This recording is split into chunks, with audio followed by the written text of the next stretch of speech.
falling down hard, when the sky is falling down hard, when the sky is falling down hard, when the sky is falling down hard. Don't hold me up, just stand back, just stand back. I'm chasing the storm. Don't hold me up, just stand back, just stand back. I'm chasing storms.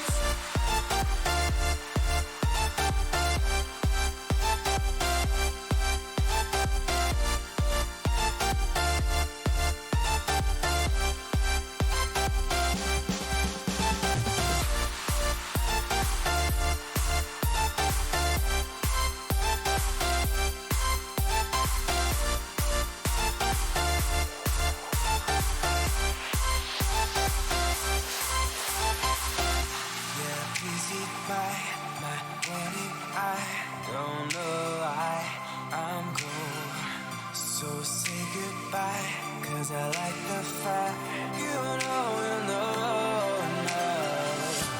the sky is falling down hard, when the sky is falling down hard, when the sky is falling down hard, when the sky is falling down hard. Don't hold me up, just stand back, just stand back. I'm chasing the storm. Don't hold me up, just stand back, just stand back. I'm chasing storms.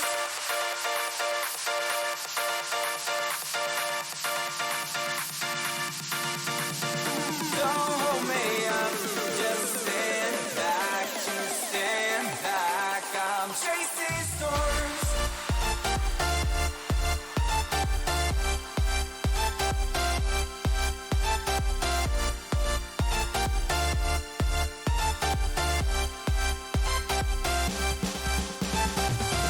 Don't hold me up, just stand back, just stand back. I'm chasing the storm. Don't hold me up, just stand back, just stand back. I'm chasing storms. Don't hold me up, just stand back, just stand back. I'm chasing the storm. Don't hold me up, just stand back, just stand back. I'm chasing storms.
That's him being traded out. Now it's a 1v1 situation. It's all on him. If he loses this, it is now another tied game. Or it's the one. Oh my God! They're allowing Monster to free fire and take him out. That's the Monster. Unfreaking believable. Top of his head. You didn't see it, but he gets the kill!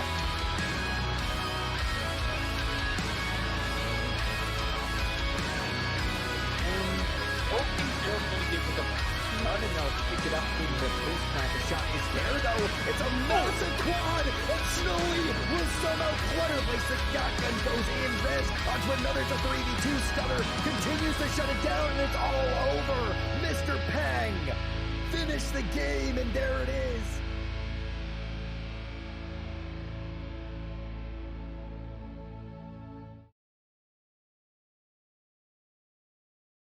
Hello, welcome to the Xenon Gaming Series Week 4 Playday 1. I am joined by Phoenix Blaze here to cast two, hopefully fairly entertaining games for tonight. Get rocking and rolling here pretty soon. Yes, so first matchup for the night is going to be Paradox White versus Zero Risk. We did get to see Paradox White play a little bit last week, and I have to say one of the most exciting things about that match was probably the Twitch chat. I mean, chat wars are always funny, until you're coaching a team that's doing them and you're like, please stop, guys. Don't. But seeing as I'm not a coach, I find them hilarious. Yeah, so if you are watching the broadcast tonight, keep an eye out for the team Paradox Black, as they usually love to hang out in the Twitch chat as their counterparts are playing. But let's talk a little bit about the matchup that we're going to be seeing. Paradox Black has been known as, actually, no, Paradox White, excuse me, we always get those two mixed up. Paradox White has been known as a better team than they seem. A lot of the matches that we've seen Paradox White actually play, they have not really been up to par based on all the bragging that we do tend to see. However, on the side of Zero Risk, I have not got to see this team play, so it will be very exciting to see a new matchup on the board. Oh, absolutely. I was actually taking a look at the stats, going into this game, which is not 100% updated yet. The Paradox White stats were something. There's more red than any other color in their stats, which is usually not a good sign. Especially the kills per round is not very good. So stats don't always translate into the game. It's not always like a perfect representation of what's going on, but it does still kind of give us an idea. But I think the scariest stat is probably the fact that there's not a single person that's positive on entry. That's never a good sign. So this could be a very interesting matchup indeed, because we may be seeing more smarts than actually skill come to the table. But I do believe we have some map bans ready to go. Are you excited to see where we're going, Allie? Clubhouse. That was the most enthusiastic thing I've ever heard. I've been saying for a couple years now that Clubhouse is just Rainbow Six Siege's Dust 2. It's been around forever. We all know it, and it hasn't really like changed all that much, at least in comparison to other maps. Where with maps like Outback, we've seen sweeping changes since they were released. With Clubhouse, it has changed, but like not that much. You got a new doorway, essentially. Basically. I will say it was fun to watch. I can't remember exactly the name of the team, but there was a team that was were doing these new kind of holds that I've never seen done on Clubhouse before. They were extending things and even kind of like, I don't really want to call it a counter strat because that's not what it is, but they were confusing the team, making them think that they were going a certain site by extending so far out and really almost like kill boxing them. It was really incredible to see. So I'm hoping maybe, just maybe, even if we have 1% chance of seeing something like that, that'll be fun tonight. It would be a good time to see something like that. And as you mentioned with Paradox White, there's a good chance that we see a little bit more like strategic knowledge come out instead of like raw mechanical aim. As I don't want to judge anyone, but that doesn't necessarily seem to be the team's strong suit. Just looking purely at the stats page. And so just being able to throw your enemy off Because even if they waste, like, say, a minute and, like, 5 drones attacking CCTV when the site is basement, that doesn't sound like a lot, but that's 5 less drones, man. Like, Yeah, I mean, drones that's are true. so powerful. Drones are a hot commodity in Siege. If you're not using your drones, or you don't have any at all, you're not even truly using utility to its potential. You could have an operator like Yana or Finka, or these really broken, overused operators on the board that are amazing for really anything. But if you're not getting the intel to put that operator in a correct position to play, you're essentially just wasting your time. Basically, without intel, jobs like entry fracking and roaming become really difficult, as you could be walking into a trap and not even know it, which is terrifying. Yes, 100%. And actually, you know what also is terrifying on Clubhouse is when you have that one player that's on platform rappelling off, just kind of peeking into that little drone hole, and you could easily just run by it and just get zapped by an LMG really quickly, and you just have absolutely no clue where it came from. That scares me. Flat repel is a very, very kind of prevalent thing on that map. I do agree with that. It allows you to kind of cut CCTV in half, where you can isolate players that are in garage from the rest of the site, and you can prevent rotations through CCTV. So I do expect to see people there. I mean, and I see quite often like stick like a Zofia with her LMG on there, and she can just sit there and fire bullets without reloading. While someone inevitably types balance game in the chat. The good old days of all chat. I honestly can't relate. I've had my all chat off for almost 2 years now for good reason. Gotta stay focused. Gotta play the game. But I'm also a little bit lame when it comes to that because I don't engage in what do we call debauchery. I mean, do you know? I'll say it now before and just not say it later. Tomfoolery is fun, right? Like you gotta have some amount of tomfoolery. It's a good time, especially if you're like friends with people on the other team. Just some of the banter you can have back and forth is pretty great. Like a scrim I played a few weeks ago against Valence. Both Unstoppable and I were playing like first entry is positions and just kind of not doing great stats wise. And he was like, "All right, this is the round. You and I are both gonna get aces. And it's gonna be great." Just like stuff like that's fun, right? And you gotta have a little bit of fun every so often. We all tend to take the game as like this big, serious competitive esport, but just learning to have a little bit of fun is just it's what we're playing games at the end of the day, man. You gotta relax. You gotta just have a good time sometimes. True, very true. I have to say, probably one of my absolute favorite memories from the coaching world, of when we had players in all chat. I have to say it was Leviathans. I can't remember which one it was, but one of the players would constantly do like fun facts. I want to say it was proxies. But yeah, there was always fun facts in the all chat, and it just kind of made things less, tense. But speaking of tense, you guys are ready? We're going to Clubhouse. Yeah.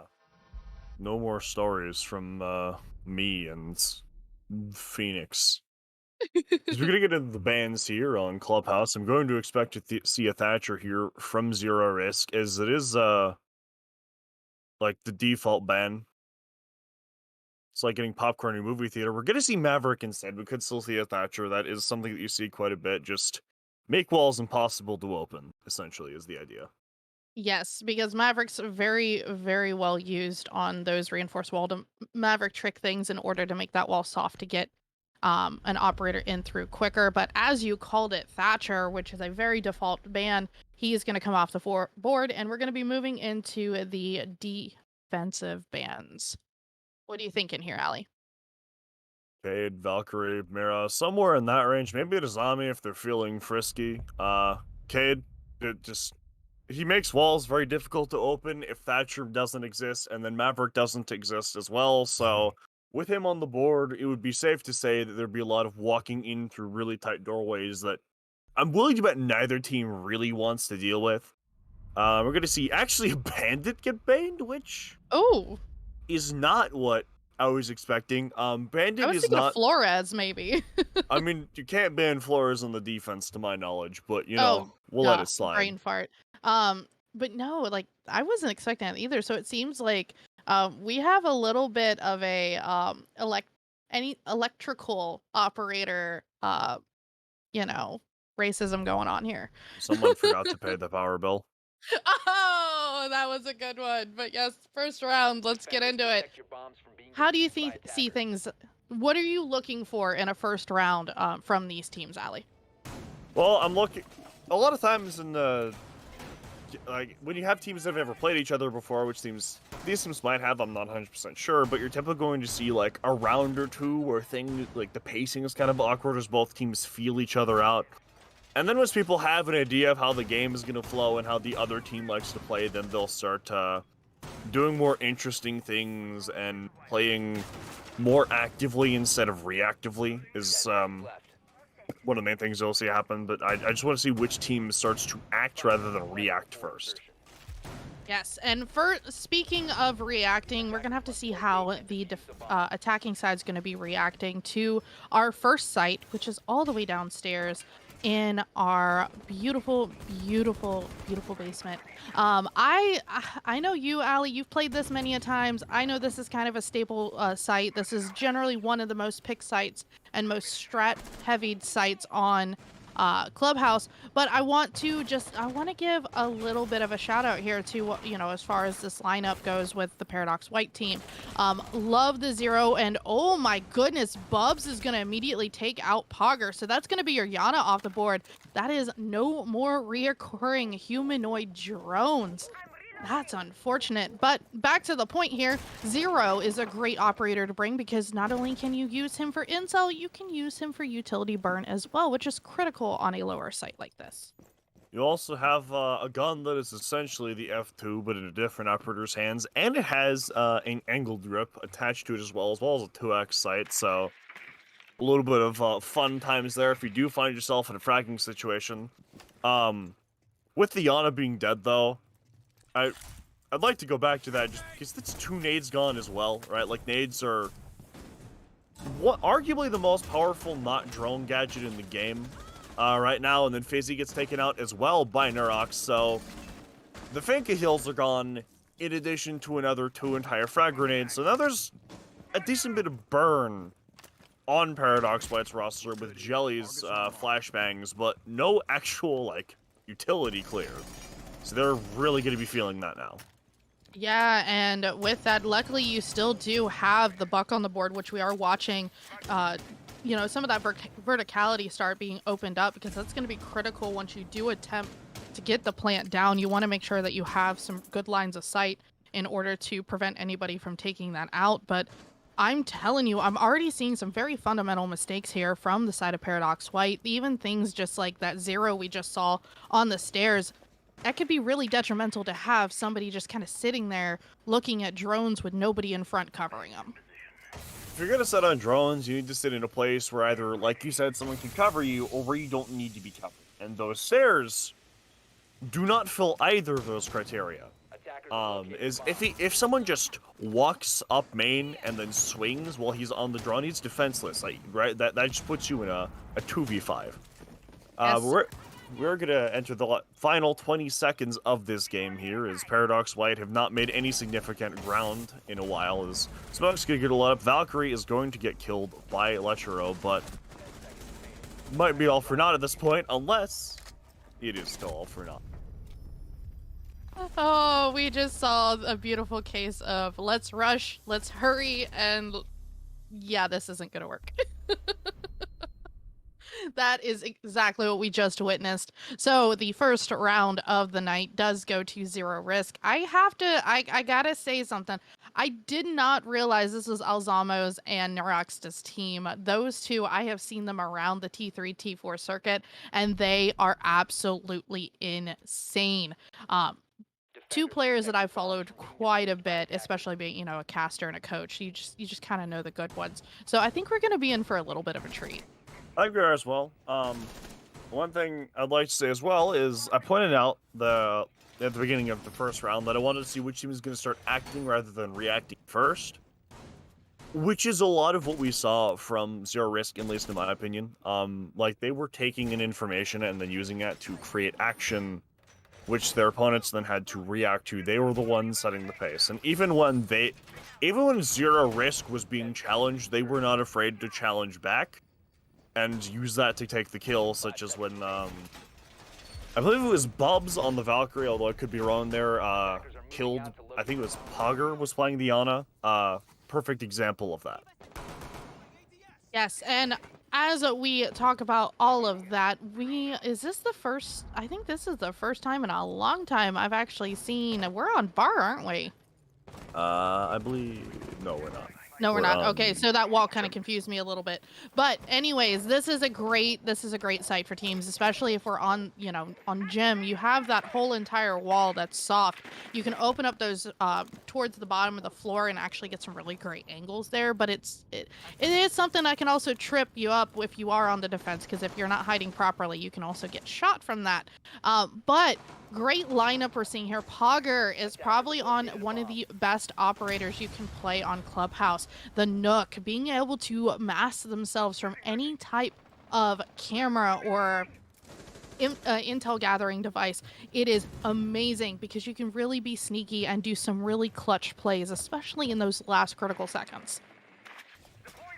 So I also like the Nook pick quite a bit as well, since this site is one that's very vertical play heavy, and ooh, Naroxed.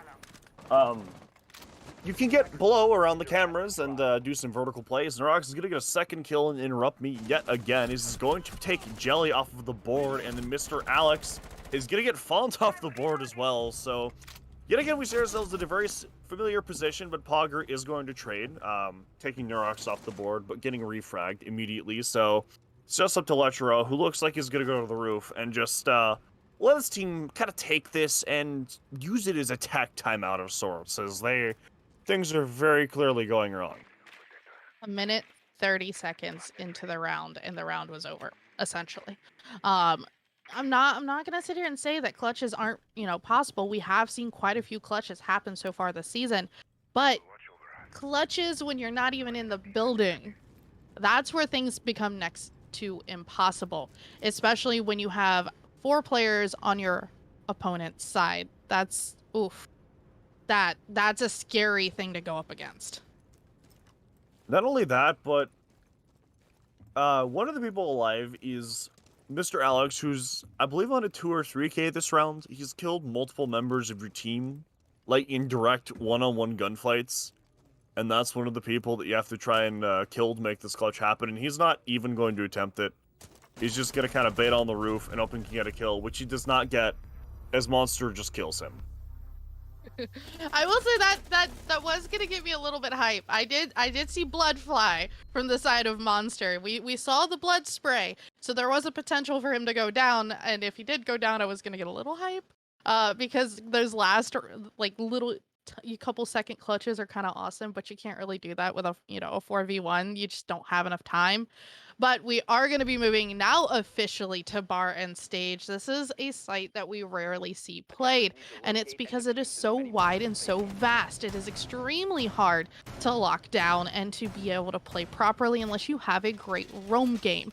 If you don't have a good roam game, this is not the site for you. But luckily, we're going to have that pulse on the board from Mr. Alexander, and not only does that mean he gets to tell his teammates where people are, that usually means a really, really nasty C4 plays. Oh, absolutely. Off topic, but you know those mobile game ads that have like level 5 Crook and level 10 Mafia Boss, right? Oh my goodness, those annoying things, yes. So I think one of the reasons that we don't see bar often is that it's like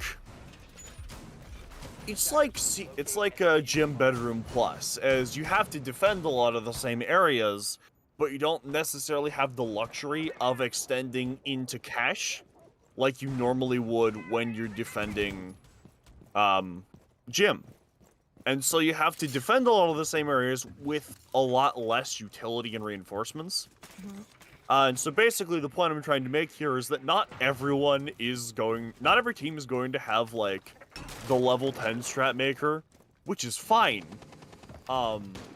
but it also means you can't necessarily play like the off sites as much. And I don't really think bar is an off site. I think it's a great site, but you need to know how to play it before that can happen. Speaking of which, is that a pull? That is a pull shotgun, and it nets 2 picks, getting both the Osa and the Buck. This Oh no. this is what happens when you run too close to your teammates. That is where clutches and amazing things like we just watched Mr. Alex player just do. He did not even have to use his C4. He took out probably two, at least from my knowledge here, probably 2 of the most critical operators now that they are actually pushing into the building, because the OSA protects your teammates and protects you. As I say that, Fizzy's not protected, so he goes down. As well as Font. This is a massacre. We just saw our first flawless round, Ali. You know, I was going to save this joke till like the second half, but like Paradox White poses like 0 risk right now.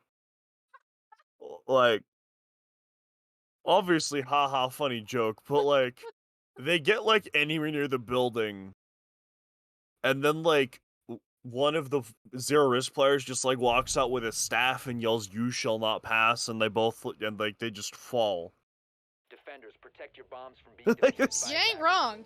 You're not wrong whatsoever. I mean, they just straight up pulled a Harry Potter Patronus, if anything. Shoot, like I'm almost thinking that we may have a 7-0 here if Paradox White doesn't really start stepping up their game. There's a lot that they could have learned from in these first 3 rounds that they had. They just have to learn how to take that information and adapt. And obviously, don't line up for your opponent. That's how you get killed really quickly. Yeah, don't int. Don't do that. It's bad. 10 seconds left before insertion. Like, I mean, we've seen some spacing issues. Obviously, that's how you know Alex got that 2K the last round. But like, I think the big thing that I'm seeing is just that 0 risk are perfectly comfortable setting their own pace. They're saying, we are in charge, you have to come to us, and we're not gonna let you do it. That being said, we do have, I believe, the first opening pick for Paradox White is Fizzy picks off Neurox, who's been an amazing force to be reckoned with for 0 risk. So it's a little bit of pressure off of your shoulders now, as you know, he has a decent chunk of the kills that 0 risk have, but it's not quite getting them 100% there, but it is an infinitely better start than we have seen thus far. Yeah, that was just an unfortunate case of he had his nose out the wrong window at the wrong time. That's what you get for trying to get cheeky and doing things like spawn peek. Some teams just kind of know where you're going to be at.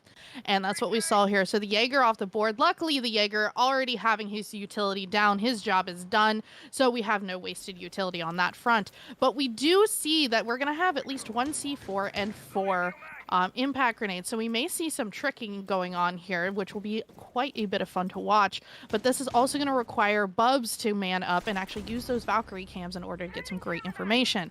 But like we were just telling Paradox White to man up and start doing what they need to do, and now Fizzy is starting to get kill after kill. It's great. Once you take, as an entry, one of the most important skills is being able to take matters into your own hands. That being said, Bubs is going to get down, then Alex is going to take Fizzy down. So, however, Pogger just baited Bubs, it looks like. So now it's just all Zamo in a 1v4 here, which, not impossible, especially as he's able to take out Pogger there, but certainly improbable. He's not going to get the second kill, as Jelly is just going to sit inside of Long Haul and wait for him to peek the angle. Sometimes patience is a virtue, and sometimes it just gets you the last kill. Occasionally.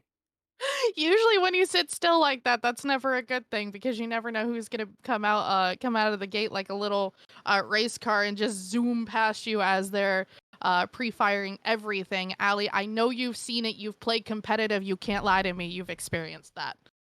Bro, I scrimmed against Freak, man. That was scary. Defenders, protect But, your bombs from and being defused so you were by talking attackers. about, like, you know, just kind of getting, like, Ferrari peaked by just some, like, cracked gunner who watches Bolo all day. Can't really do that with the SMG-11 because it has 2 little bullets and not, like, impossible recoil, but enough recoil that you have to, like, think about what you're doing a lot of the time. So it's not like it's not like a pre-fire god gun. So you know, holding that angle there, it makes a lot of sense, especially since he had teammates that were in positions to get his frag. And But as we're actually, I'm sorry to cut you off there, but I No, have to good. make mention because you were just talking about Ferrari peeking. We're talking about zoomies. Well, guess what? Paradox White cannot do. They can't go zoomy because there's a Capcan on the board. yes, That I love seeing Capcan being brought back into comp and seeing him played more often because that does slow down any attack that comes in guns a-blazing, trying to just push in really with little to no intel. oh, absolutely. It's hard to create your own pace whenever you walk into a doorway and then your ankles are gone. Yep. Nitrocell goes out, does a decent bit of damage to Fizzy, but nothing that he can't fix himself. But Neurox from inside of Oil Pit is going to get a cheeky pick onto Fizzy, so his impact and utility are both gone. So already we're seeing a little bit more restraint from Zero Risk than we did last round. I think they've kind of realized like we can only like mostly push Paradox around. We need to give them a little bit of respect. Yes. As Paradox White, don't you default cap. I mean, it happens. I hate to be the person that says this. This happened last time. 100% happened last time. They weren't shooting default cams, so players just were caught, just like we just saw the Zero go down. He just got caught out of nowhere because something default wasn't taken down. But like we were talking about the Capcan, Jelly decided Pogger, excuse me. Pogger wanted to run through and try to actually get something done, as Mr. Alexander leaves me without words because he's killing people left and right. We have one player left on the board for Paradox White. I don't think this is going to fare out well for them, as Monster is going to take out Font, and that is going to give Zero Risk another round on the board. This is so disgusting to watch. We're on round 6 and it's a 4-1. Yeah, I'd say this is typically going to be like an even or defender-sided map, but like not like this. So like what I've seen a lot is that for the most part, whenever Zero Risk is dying, it's not because Paradox is like forcing them into bad situations or forcing them to make mistakes. It's because they're just getting overzealous. Because that round, from pretty much everyone except Neurox, there was a pretty deliberate effort, at least in my opinion, to kind of slow things down a little bit and just let Paradox White come to them. Because, like, yes, they're ahead, and I'd say at this point we've established that they're better than Paradox White, but they still can't play stupid. Which, so far, has been working out. Yes, I have to say I'm actually a little curious here. There's something that I've been wondering about the side of Paradox White, and it's droning. I'm wondering if they're actually properly droning. Obviously, we've seen players on cams. You know, let's go back to the round where the Zero was wide open on the stairs in the middle of a hallway. So we know that they're using, you know, their cams, but are they properly droning here? Because a lot of what I'm seeing is these players are basically getting caught in plain sight, like in areas that they should know where they're, you know, the defensive players are going to be kind of hanging out. They should know this. And even this, like we're watching an ace actually throw a charge onto a wall that he's not going to be able to use because there's a mute charge there. He should know these things. Where is the game sense here? I feel like there's not enough game sense, and they're just kind of, you know, running through and just thinking that they know what they need to do, and there's just no rhyme or reason behind it. I don't necessarily think it's a lack of game sense. Like I think that like with the ace thing you talked about, it was more just, hey, let me get this on the wall, then you can nade it off, which is good teamwork. But I think it's more just being outclassed. Because Zero Risk have, right, like they've had good spacing. They've been very, you know, they've excelled at their gunfights. They've had good utility usage. They've adapted some things to how Paradox have been playing. And when you come across a team that's very good at doing those things in real time, it's very difficult to kind of deal with it, especially if they're already just like better mechanically than you and you're having a hard time with your gunfights. If you then have to adapt to a constantly changing strategic element from the other team, it can be very difficult. Yes, and I've gotta take a little moment here. Like the Twitch chat. Oh my gosh, the Twitch chat. Just like we were expecting, we're seeing their counterpart team go after them, and unfortunately it's one of those situations where usually competitive rivalry is all fun and stuff, but I don't know. We're slowly moving down with little and little time left here on the clock. Jelly's gonna go down, and that's gonna be a down but not quite out. Bubs is gonna take out Fizzy, so that is putting things down to a 5v, essentially 3 situation. Then Font's gonna get buzzed, Bubs, not buzzed. And we're gonna see these backs and forths because we're moving slowly to the end of the round. Luckily, Paradox is getting some great kills here on the board. Jelly finally goes down, so now we're down to a 3v1. This is perfect for Paradox White. If they just slowly play this, we're going to see the plant slowly start going down, but Font is going to find that last player, which is Mr. Alex Player, and he's going to essentially give Paradox White the second round that they have so far of the night. Good stuff from them. It's like I said in the beginning, and like I said a little bit later into the game, like, if you act instead of react, the game is so much easier. When you're letting your opponents kind of push you around and set the pace, like, it's so hard to play the game. It's so difficult to get motivation up, it's so difficult to just get that, like, one pick that you need to get things steamrolling, but when you're the one in charge, and you're the one kind of pushing things, it's great. You're on top of the world. The only thing there is that some people can get really overzealous when that happens, but at least in the 2 rounds, the Paradox White have won. That hasn't really happened, so we'll have to... I want to see how things kind of translate now that we're on the other side, right? How does the pace that Zero Risk was trying to decide translate to the attack? And are Paradox White able to do a better job at setting the pace now that Zero Risk has to come to them? Yes, and that being their first official defensive round, them getting the win, that's a great sign. That means that, okay, they may just be a more defensive playing team. Teams do tend to, at least from what I've seen, kind of fluctuate between either being really good on defense or really good on attack. Unless you're up in that T2, T1 range, you really don't see a very good balance of both. It's kind of that either or. But what I do like to see is when a team is able to come back from such a round like deficit. So being able to see Paradox White actually come up and narrow that round count down to only 2 rounds, this is something that is totally doable. They're definitely not out here. Oh, absolutely not. However, Font is in a bit of a pickle above, as he has a very scary LMG with his name on it that's currently trying to hunt him down, though it hasn't quite done so yet. Is going to do so, but immediately get traded out by Fizzy, so... Norox does get the opening pick, but all he takes off the board is a Nitro Cell, losing all of the utility that he brought with him, so... I'd argue still a win for Paradox White, especially since Fizzy has gotten away scot-free and is currently sitting on the site. Yes, and just like that, Fizzy's going to take down Alzamo, so that's going to be another player on the side of Zero Risk that is a critical player, to be honest with you, because that Thermite, that's part of your hard breach gone.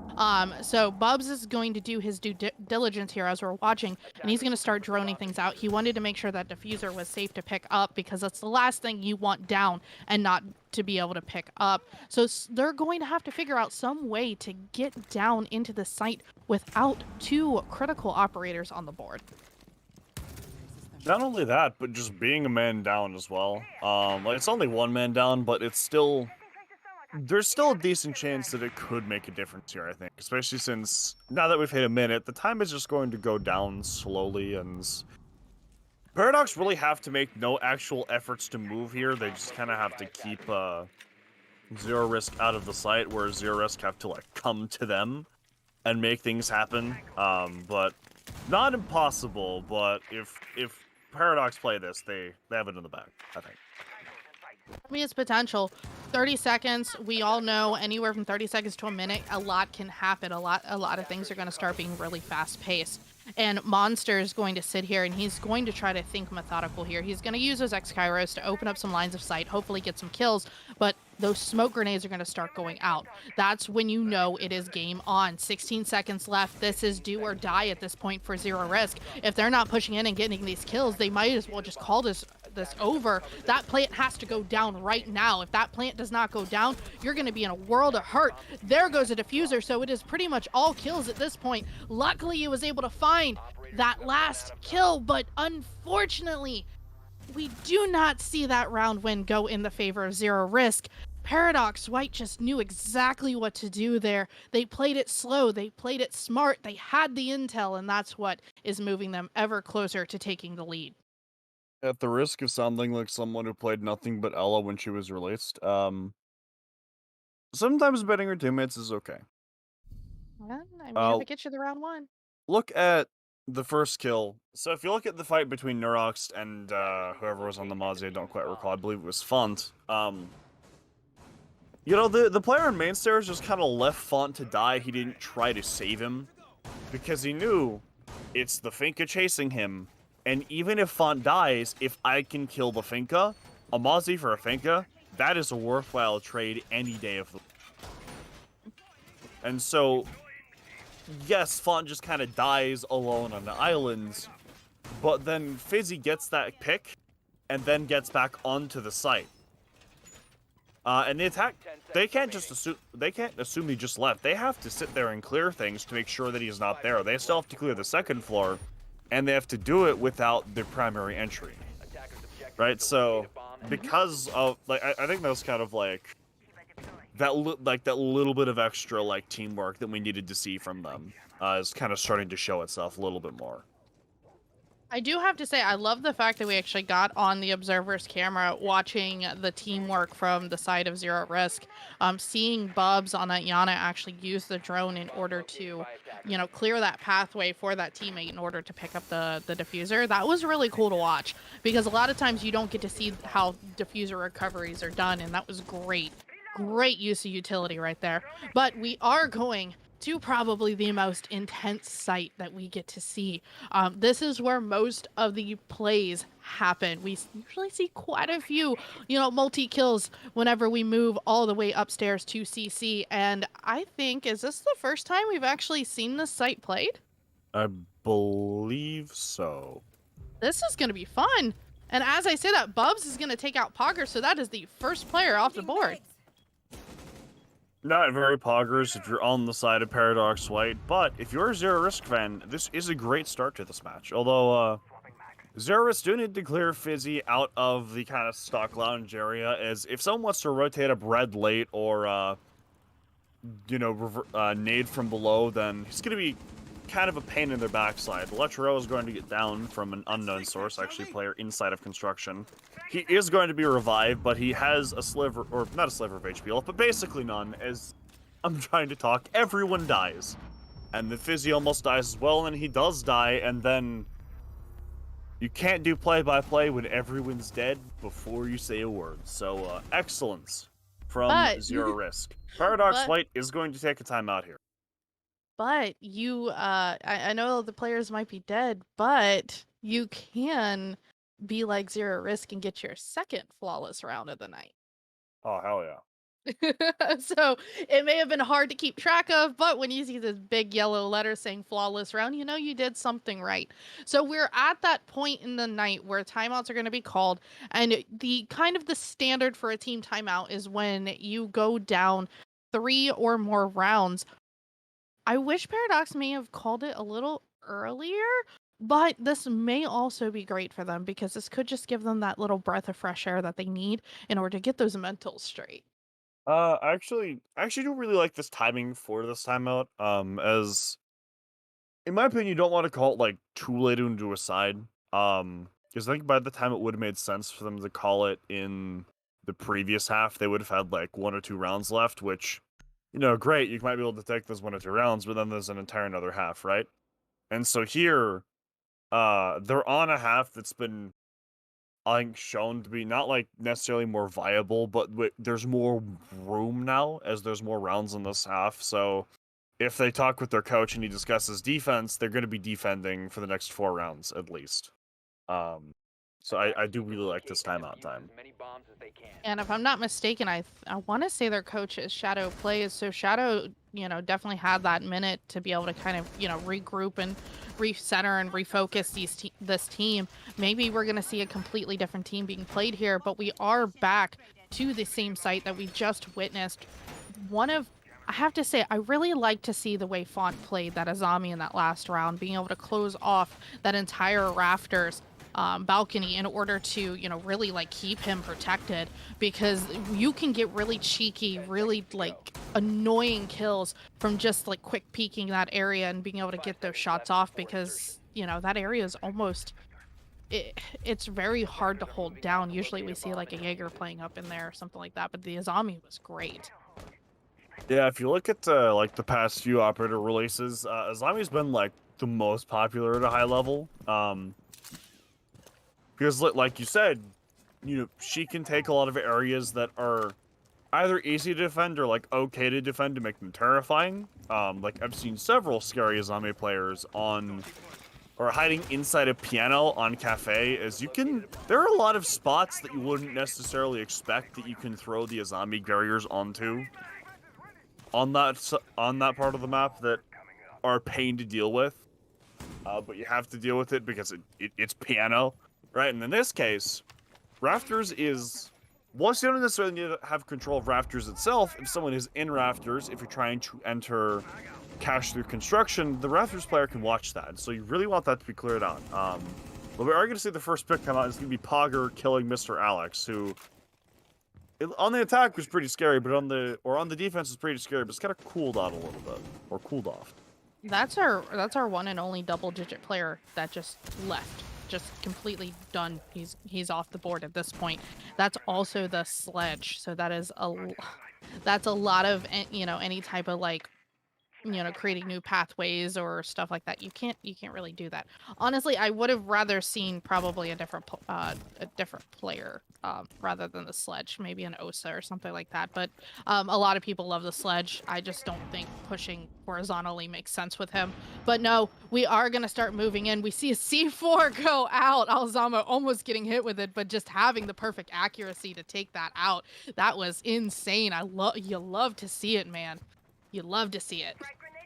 Absolutely do. I believe there are AIM Labs activities to do that he might be playing to get those kind of inhuman reactions, as some like to call them. FaZe is going to get a pick onto Alzamo, so things aren't going well here. He's going to get another pick onto Monster, leaving just Neurox and Bubs to try to get this 2v4 in the bag and get their team onto match point. He's going to be taking gunfights with several players on or around green box. He's going to get the first kill onto Fizzy, which is a good start. Although no one else is really showing their heads this far, as they'd rather lock this round out in the next 3 seconds here. I don't know how I feel about this. I know obviously Bubs is great on this Yana. He's gonna send the clone through, get, intel for the team, but the more and more you wait, the more time's being wasted. And just like that, we're gonna see Font just take down Bubs and Lech right behind him to get the additional round in the favor of Paradox Wade. I'm just saying, the more time that you waste and the more time you just sit there, the longer and the easier it is. Yeah, the longer it's going to take you to get that plant down, and the easier it's going to be for that defensive team to know where you're at. Yeah. You just kind of got a full send. Yeah, I know that Bubs was in a little bit of a precarious position there, but he peeked like 3 angles at once. Which is super... and I get it, right? Like, the time is low, he's got to do something, but, like, at least pre-fire one of them. Is if he just pre-fired, like, the corner of the CC wall, like, right near Garage 90, he probably would have killed the Azami. Right? Which, the round is still probably lost, but it's stat padding, and if Neurox wants to try to go for the clutch, it's one less person that he has to kill. Right? As well as just practicing good crosshair placement and pre-firing is good in every situation, so it's something you should be doing. Yes, and we're down all the way back downstairs. This is the most popular site of the night, all the way down in Armory once again. And Mr. Alex is going to be bringing the sledge appropriately this time. So thank you. We get to see more vertical play come out from Zero Risk. However, Font is going to be very sneaky. He's bringing the Vigil. The Vigil... Oh, almost going down. Oh, he got a little too cheeky too soon. One more additional bullet to the head and he is out. That is not going to be fun right off the gate, but Font is going to make up for it and take Bubs out as well. So, he may be close to being dead, but he's not out yet. You're going to see Monster get a pick on the Fizzy here, so there is some reclamation of a man count going on from Zero Risk here, but you've lost your Finko, which is all of your healing, and 2 of your nades, as well as Yana, which is 2 more nades, and you let the Vigil just kind of run away and do whatever the hell he wants, which is amazing. It's great. I love it. I especially love when Himana's perspective is like 1950s mode for half a second. But speaking of Bubs being down, that's the Yana. That's that that human clone. That's the player that we've been seeing being extremely important on the side of support for his teammates. Not only was he assisting with picking up, down diffusers, but he was also helping his teammate find 3 different angles when he obviously we didn't see the teammate pre-fire, but still that intel is absolutely important. And if you're not providing that to your team, you're not playing this game. That and we saw players like Nerox and Bubs get a decent few kills on the defensive half, but not really on the attacking half. Alex has gotten his first kill in almost 3 rounds now, I think, with that frag grenade, which is good. He needs to start getting those again, but no one on Zero Risk has really been able to pick up that mantle since they've gone on to attack, but multiple players on Paradox White have made a lot of, effort to contribute more to the fragging department, which is why we're in this situation now, and just someone from Zero Risk needs to pick it up. I don't care who it is. If they want to stay in this game, someone needs to start trying, kids.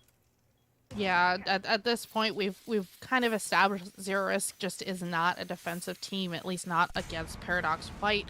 But as I say that, Mr. Alexander is going to yeet a beautiful frag and get not only a kill with the frag, but another kill directly behind it. Alzamo is going to try to get this plant down. He's going to live on the F key. That is the most important thing right now. And that diffuser is going to be stuck, so it's going to come down to Monster killing Font. We didn't even need that plant to go down. We just needed a very well held angle, and just like that, we are officially on match point. I like how, as I'm saying that someone on Zero Risk needs to pick up kills, Alex is like, I got you, homie.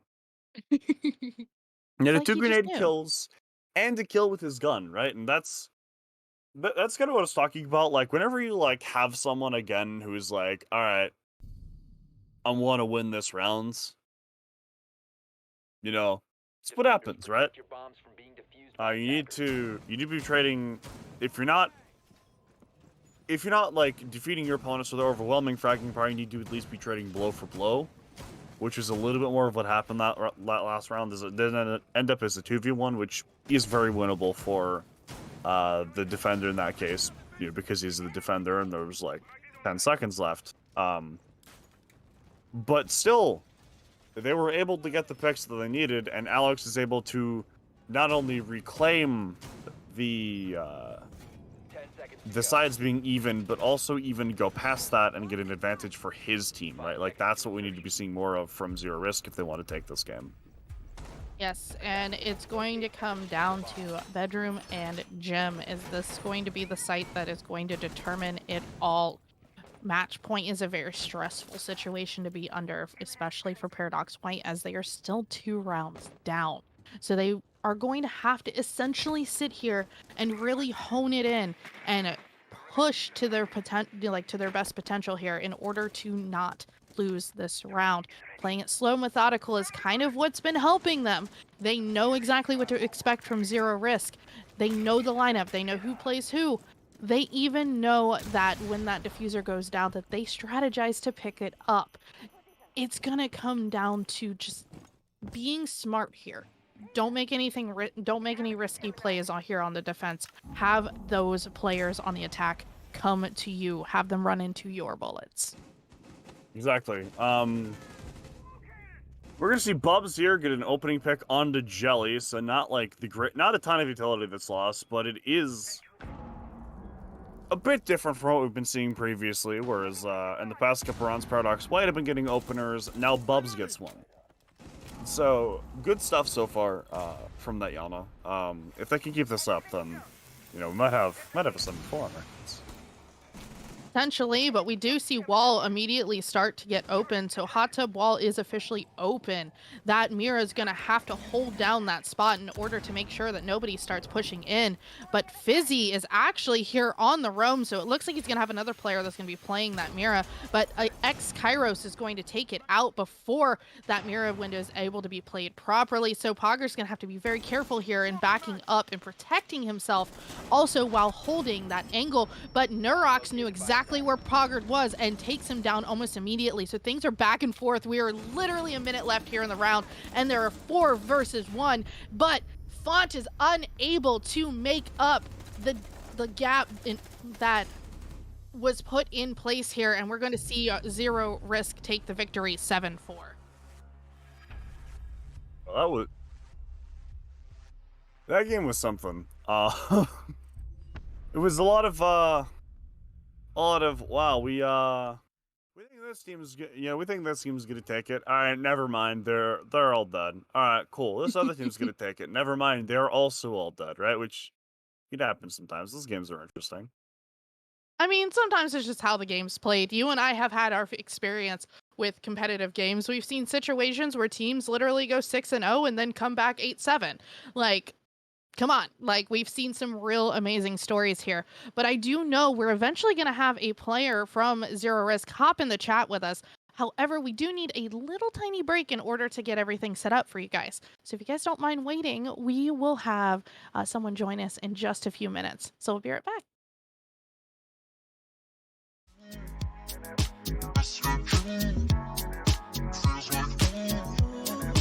Cause I need you, baby.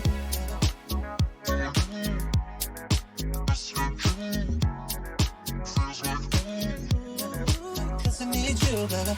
If you text me, say you need me. Even if it ain't real, you're just missing me. I'll be on the way, we'll spin and get it free. I'll be here, spending time on the white sheets. We ain't tired, but act like we need to sleep. Then I think about your body, feel your fantasies. We don't sleep, we can't sleep. Sweet highs with you, in the bed, in the pool.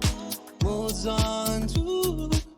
Tell me what you need, cause I need you, baby. I'll set the cards to red. Temperature 68. A bed made for 2. Say what you need, cause I need you, baby. I can make it like a dream for you. Like a fantasy that just came true. Right now, feeling when you say, ooh. La la la la la la la la la. I'ma label you from the left side. Keep you close, calling for the whole night. Know you love it cause it feels like, ooh. La la la la la la la la la. Got this mood. I'm so mesmerized. You take me somewhere new. Can you pause the night and postpone the sunrise? Cause every time I feel your kiss, with those of your lips increase. Split highs with you in the bed in the pool. Ooh, it's all in tune. Tell me what you need, cause I need you, baby. Set the color to red. Temperature 68. Bed made for 2. Say what you need, cause I need you, baby. I can make it like a dream for you. Like a fantasy that just came true. Right now, feeling when you say, ooh. La la la la la la la la la. I'ma label you from the left side. Keep you close, calling for the whole night. Know you love it cause it feels like, ooh. La la la la la la la la la. I can make it like a dream for you. Like a fantasy that just came true. Right now, feeling when you say, ooh. La la la la la la la la la. I'ma label you from the left side. Keep you close, calling for the whole night. Know you love it cause it feels like, ooh. La la la la la la la la la. When I think about it, ooh. Baby, you're mine. When I think about it, ooh.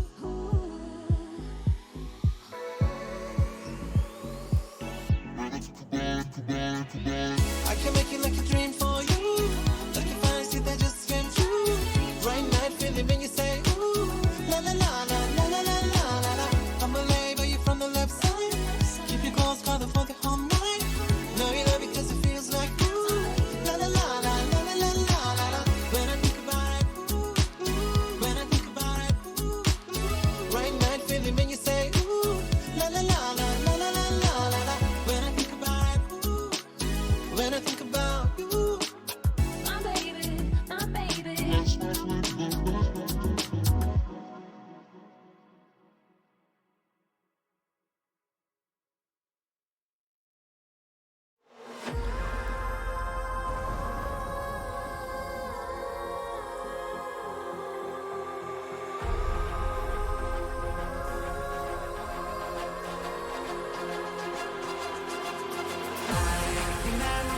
talking out loud, calls the angels from the underground. Dreams today, yeah, demons that we are. 'Cause I am your memory, tracking you down.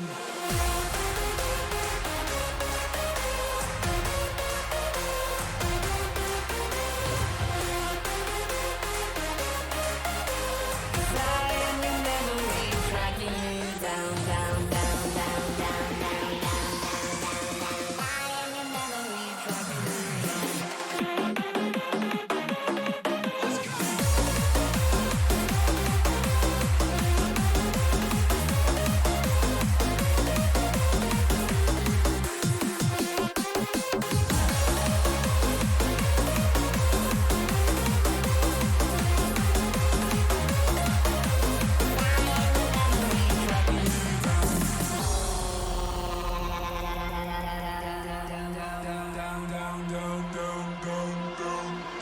I am your memory, talking out loud, calls the angels from the underground. Dreams today, yeah, demons that we are. 'Cause I am your memory, tracking you down.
Hello, we're back. And we have Bubs, who is picked by a random wheel that we just saw. So how does it feel to be the one selected by the Wheel of Fortune or Misfortune, depending on how you look at it?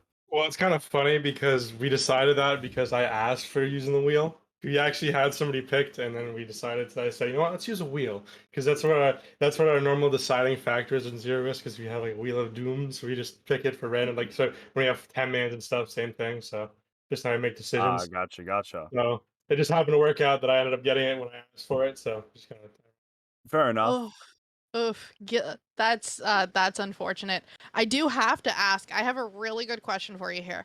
So, Paradox White, one of their biggest issues that we've noticed time after time is that they do tend to lack some of their fundamentals. So, when it comes to things like getting default camps, proper journeying, proper communications, were you able to pick up on any of that in, any type of VOD reviews? And if you did you like exploit it? Well, speaking of auto viewing, Ender did a great job for about a half hour before. Did a great quick analysis for Alex to kind of understand what exactly to expect. Um, we did make a few connections of different things that we can exploit. Alex did a really good job of exploiting those in game. For example, like that one kind of like troll round when he played Capcan, he got I think 4 Capcan hits, which don't get me wrong, great Capcan player, but just exploiting like those little kind of things, even though that's not like a big issue. It's just that like just exploiting quick, easy things really helped, I think, along the way. Like getting that quick opening pick, like our roam clears, for example, our droning was very efficient. They really lacked like presence, I guess would probably be the best way to say it. Gotcha. So one thing that I was kind of pointing out, which kind of relates to what you were saying, but a lot of times I'll look for what team is going to act instead of react first, and I think things like the Capcan, like it was a good example. Or like the very first kill of the series was you getting shot at and then saying, "No, I am in charge. I am taking a gunfight with you, not the other way around." Right? So is that kind of something that you really wanted to make a point of doing when you got into the game, like just making sure you were the one acting? Well, yeah, we always want to be that main aggression. We want to be the first person to make the play. But that whole like fight on Blue Stairs was kind of like funny because I literally was thinking what you were thinking because I forgot it's Sockhatch that round, so I was getting heat from that. So as I ran down the staircase, I get shot at, so I threw the C4, and then as that C4 gets shot, I literally reacted the way that you just said, and I said, you know what, I'm gonna take this gunfight, and I'm gonna win the gunfight, because that's just the mentality that we all have, is that if you have a gunfight, you can take the one gunfight and win that gunfight. So having that mentality and confidence to win those gunfights is big, especially Monster. Good shout out to him. He hasn't really played up to his full potential. And yesterday he performed, which was great. It's good to see that he can actually perform the way he did. But like having that aggression, having that confidence to say, I want to take this gunfight, I can win this gunfight is big for us, that is. Yeah, of course. And the confidence is really key. Like a big part of Siege is obviously mentality. You can have the greatest gun skill in the world, but if your mentals aren't good, it really means nothing. So great, on you guys for that. But before we let you go, do you have anybody that you want to shout out or, give any special props to? You have the floor. Well, like I said, I have to give big props to Ender and Alex for communicating before a game, because that was really big for Ender to give that, like, even though it was like maybe like 20 seconds of information, it was really big for Alex and to help us determine what to, as our IGL, to like focus on what areas to focus on. But yeah, I have to should be a shout out to Ender. Great job on him to come prepared and give us the info that we needed, and then obviously Alex to interpret. But yeah. Awesome.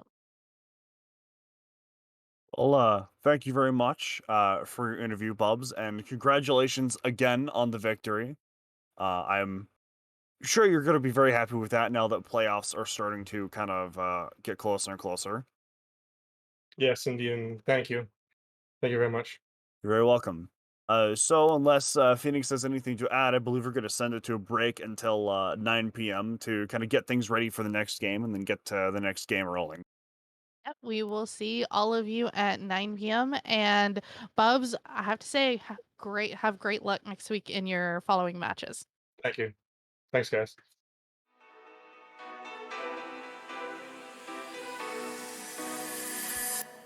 Come close, I wanna let you in on something.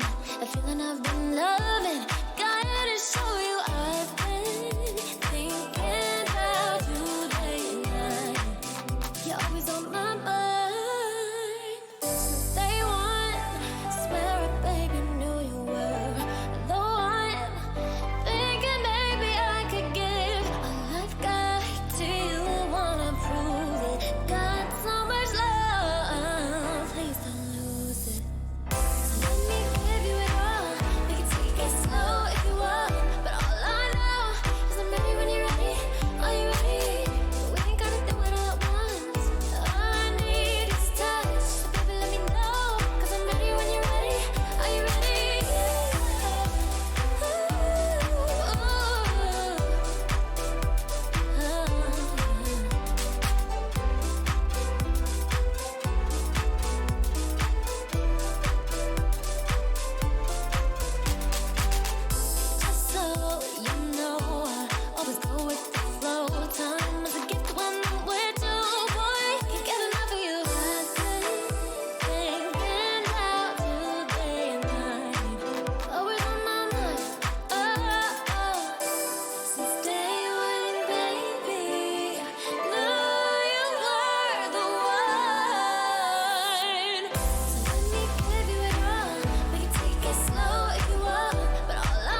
You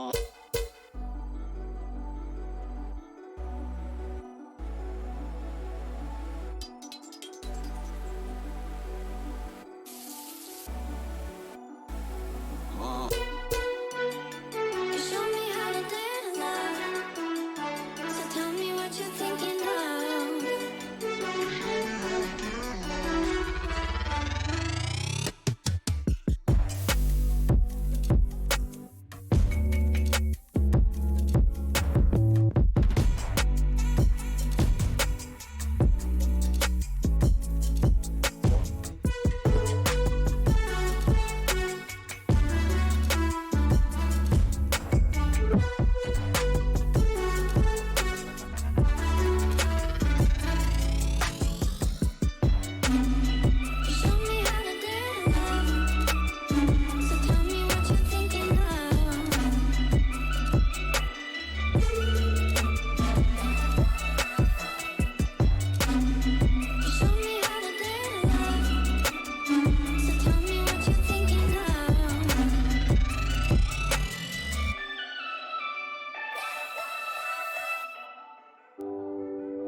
you to save me.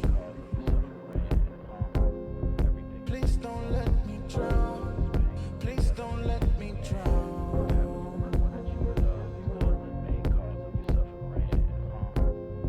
Please don't let me drown. Please don't let me drown. Whoa. Give me all of your lies, 'cause you're my demon in disguise. I learned to love the cage you keep me in, but the walls keep closing in, and I don't wanna die, but your poison feels so right. Why do I want you when you're bad for me? My perfect storm, my beautiful catastrophe.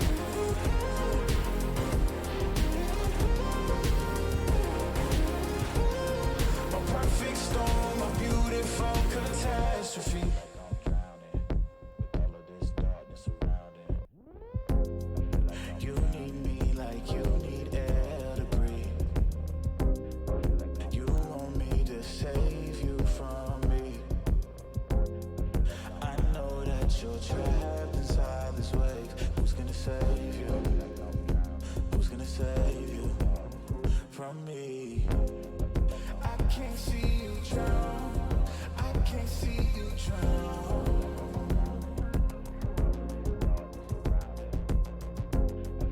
I can't see you drown. I can't see you drown. Whoa.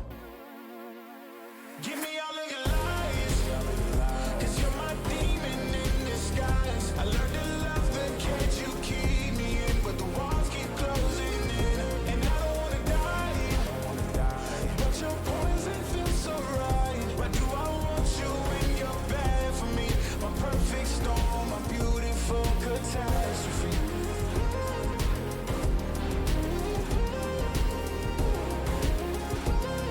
My perfect storm, my beautiful catastrophe. It's a toxic addiction. You're a guilty affliction. Yeah. I can't breathe. I need to get some air, but it's a toxic addiction. You're a guilty affliction. Yeah. You can't breathe and you just need some air. Yeah. Give me all of your lies, 'cause you're my demon in disguise. I learned to love the cage you keep me in, but the walls keep closing in, and I don't wanna die, but your poison feels so right. Why do I want you when you're bad for me? My perfect storm, my beautiful catastrophe.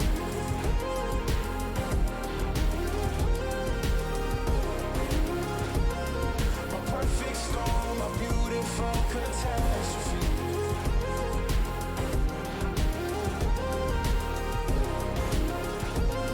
My perfect storm, my beautiful catastrophe.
Slow down the clock, I run.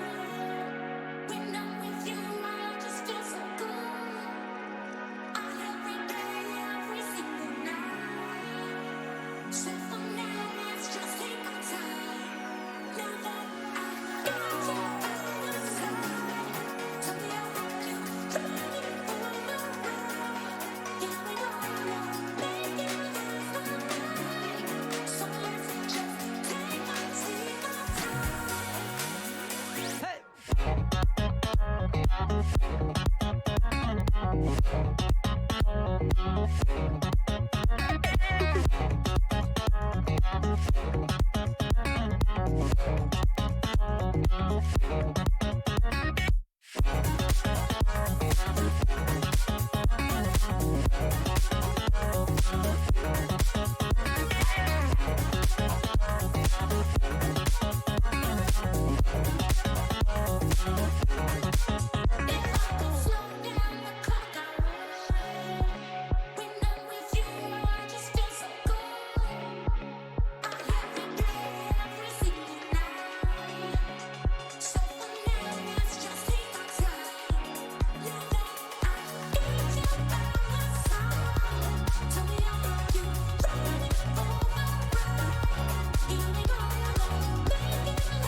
Imagine living without it, without it. So let's go. Heaven is worth fighting for, you know. I've been standing right next to you, next to you. Oh, I know it won't be easy, but it's true. We will regret what we didn't do, what we didn't do, what we didn't do. I know you're feeling it too. This short is something. I know that this will take us higher. I'll do whatever you do. Let's take cover before our chances are getting darker. But I want you to know I can't help but fight this feeling. I want you to try. Imagine living without it, without it. So let's go. Heaven is worth fighting for, you know. I've been standing right next to you, next to you. Oh, I know it won't be easy, but it's true. We will regret what we didn't do, what we didn't do. I did kung fu my feelings sometimes. Got misdirected, you know what to say. And I was telling myself many lies, just like the old days. So is that what you want? We'll bring it in. Another level and you feel like quitting. It will be tough and we will surely be paying the price. Don't know about you, but I feel we're winning. So let's go. Heaven is worth fighting for, you know. I've been standing right next to you, next to you. Oh, I know it won't be easy, but it's true. We will regret what we didn't do, what we didn't do.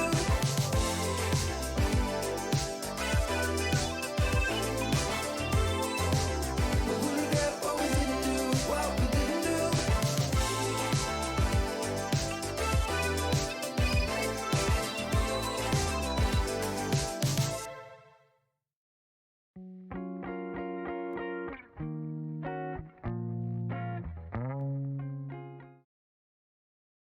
Hello, welcome back to week 4, playday 1 of the Xenon gaming series. I'm aliossz, and I'm here with Phoenix again. And a little bit of an update for you guys after that previous game. In order to make the playoffs, in order for Paradox White to make the playoffs, Zelos have to forfeit their next 2 games, if I recall. Mhm. So it's out of their hands now, and some of it could happen in theory, but I wouldn't count on it. But I believe, other than that, Phoenix had some kind of stats for us that you wanted to talk about with this next game, being Outlast Academy versus Superlight. Yes, so we have seen both of these teams play quite a bit already this season. Outlast being known as the Academy team for the former Challenger League, main squad. We do have Angel on the team, who is their brand new addition as the IGL, and I have to say, we've seen him play. He frags out and does what he needs to do as an IGL to get the team to get the wins that they need to. However, we do also have Spudsack on that team, who has played 2 maps in Challenger League. So we do have some experience there.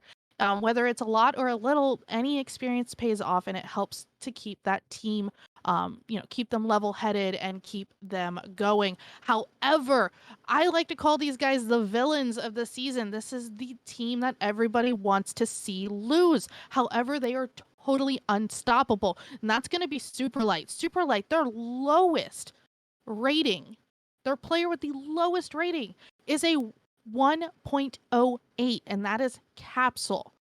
We're talking about a team who has an average of about 1.25 rating for each player if you were to kind of, add everything up and get that basic average. We've seen Superlight not only play heavily when it comes on the aggression, but we've seen them do some insane things on very typical maps. So like Clubhouse, we've seen them do some fake out strats where they made Homeland Academy last week think that they were supposed to go attack certain sites when they were completely somewhere else. Yeah, and I think if I recall correctly, you said something about how what the highest or one of the highest ratings on Outlast Academy was about the average for Superlight, which to me just kind of encapsulates a lot of like the fact that like you're going against like from good to like not quite great, but like really good, right? Mhm. And just like that can be intimidating. It genuinely can when you're going against a team that you know has been statistically way better than you, and that is I believe undefeated up to this point as well. It can it can kind of put some nerves in you that you don't really expect. Like I still remember how terrified I was going into a scrim against an old Wichita Wolves roster back in like late 2020, early 2021. Yeah, and undefeated is correct. I went ahead and took a look at the standings here. They so far have had 3 total wins with no losses. The differential as far as round goes is 14 rounds ahead. And Outlast Academy, who they're facing tonight, has a 4-round plus differential. So there's a lot of ground that needs to be made up by Outlast Academy if they want to overtake Superlight. Oh, absolutely.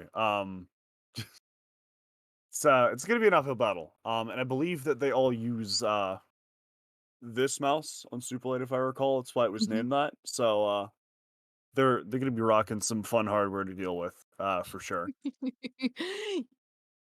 Yes, indeed they will, but I do believe we have our map bans in, so let's see where we're going. And it looks like we're going to have a fun map tonight. We're going all the way to Theme Park, which is going to honestly, we're repeating apparently our last set of matches where they also went to Clubhouse and Theme Park, but I think we're going to have a little bit of a special treat here because we have 2 very powerful teams going head to head tonight. Oh, absolutely. I love Theme Park. I think Theme Park's a great map, and I was sad when it was taken out of competitive play. As I think that there's a lot that's interesting that you can do with the top floor. And you were talking about how Superlight kind of like to fake out some sites on I think it was Clubhouse. Like, hey, we thought we were this site, but we're actually this one. There's a lot of room to play with the top floor in Theme Park in interesting ways for every site. And so if Superlight can kind of master that, then Outlast are going to kind of have a run for their money. Yeah, and that's one thing that I'm really gonna love to see here is because theme park can be played very similar to Clubhouse as well in the aspect of being able to get those vertical holes opened up and getting long angles and just doing some really gross things with site destruction. So that's something we're going to be in for a treat. And I believe we're about to go into our match. So let's go and start talking about, these operator bands. I'm curious, what are your thoughts on this? Because I know we're going to be moving into the match as we speak. Well, I would expect to see things like Thatcher's pretty default just across every map that has ever existed in this game. Valkyrie is also one you see banned out quite a bit. Is there are so many great spots for her cams that are really like counterintuitive to figure out. Kaid's another good one to ban just in general. Like there are a lot of directions that this could go. A lot of very interesting directions that this could go.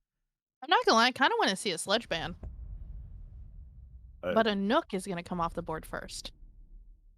I don't think that's a good ban. She tends to like Nook players tend to like to hide in the nooks and crannies of maps that are very, very difficult to seek out. And with a lot of this map being made up of destructible floor, like I was saying on Clubhouse, you can kind of skirt around security systems and nade from below. We're going to see Flores banned out next, so Thatcher's going to remain on the board.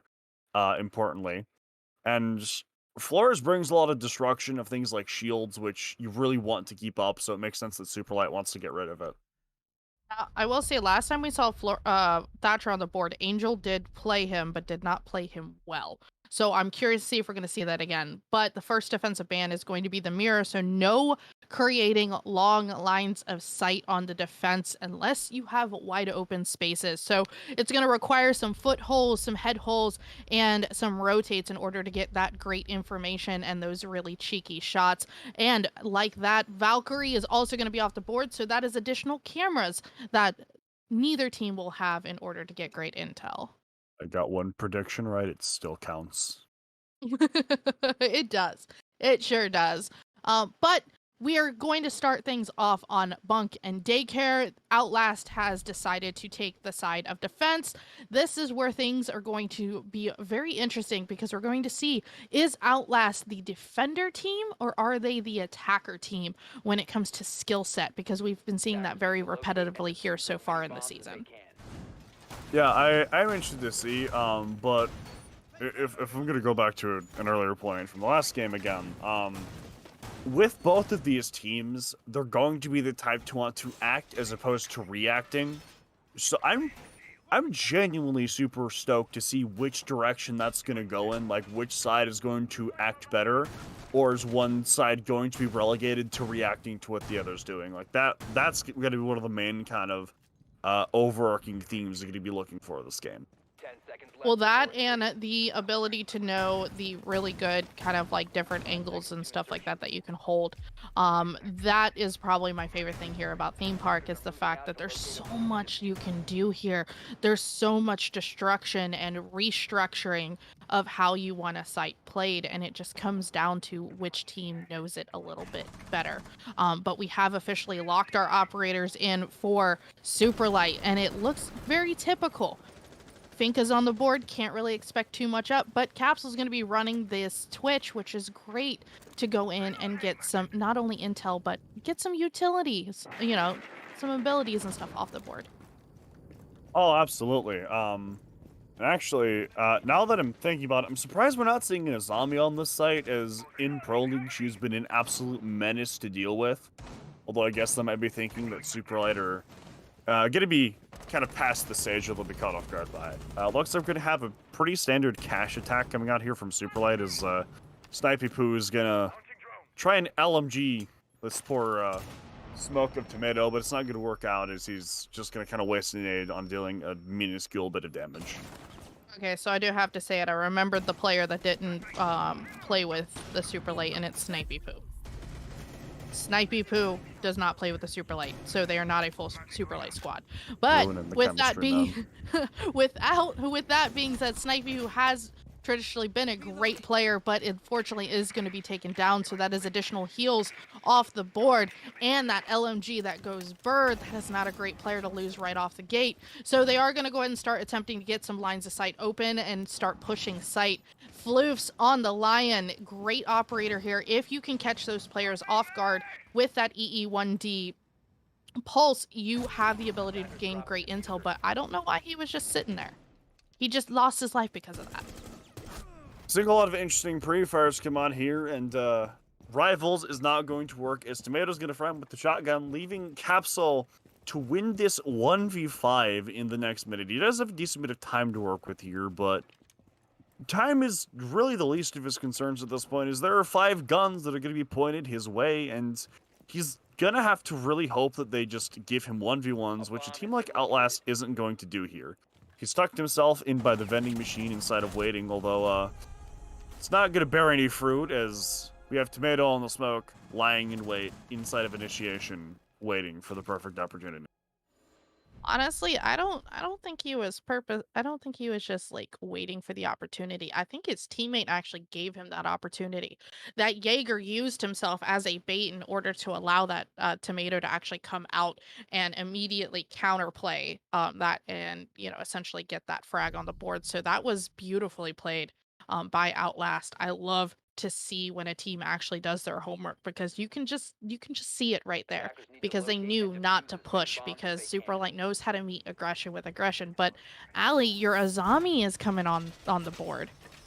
Heck yeah. So Azami is very good at creating cover just kind of wherever you want it. And so a lot of teams like to kind of pre-plan out where her gadgets go and how they're going to be used throughout the round.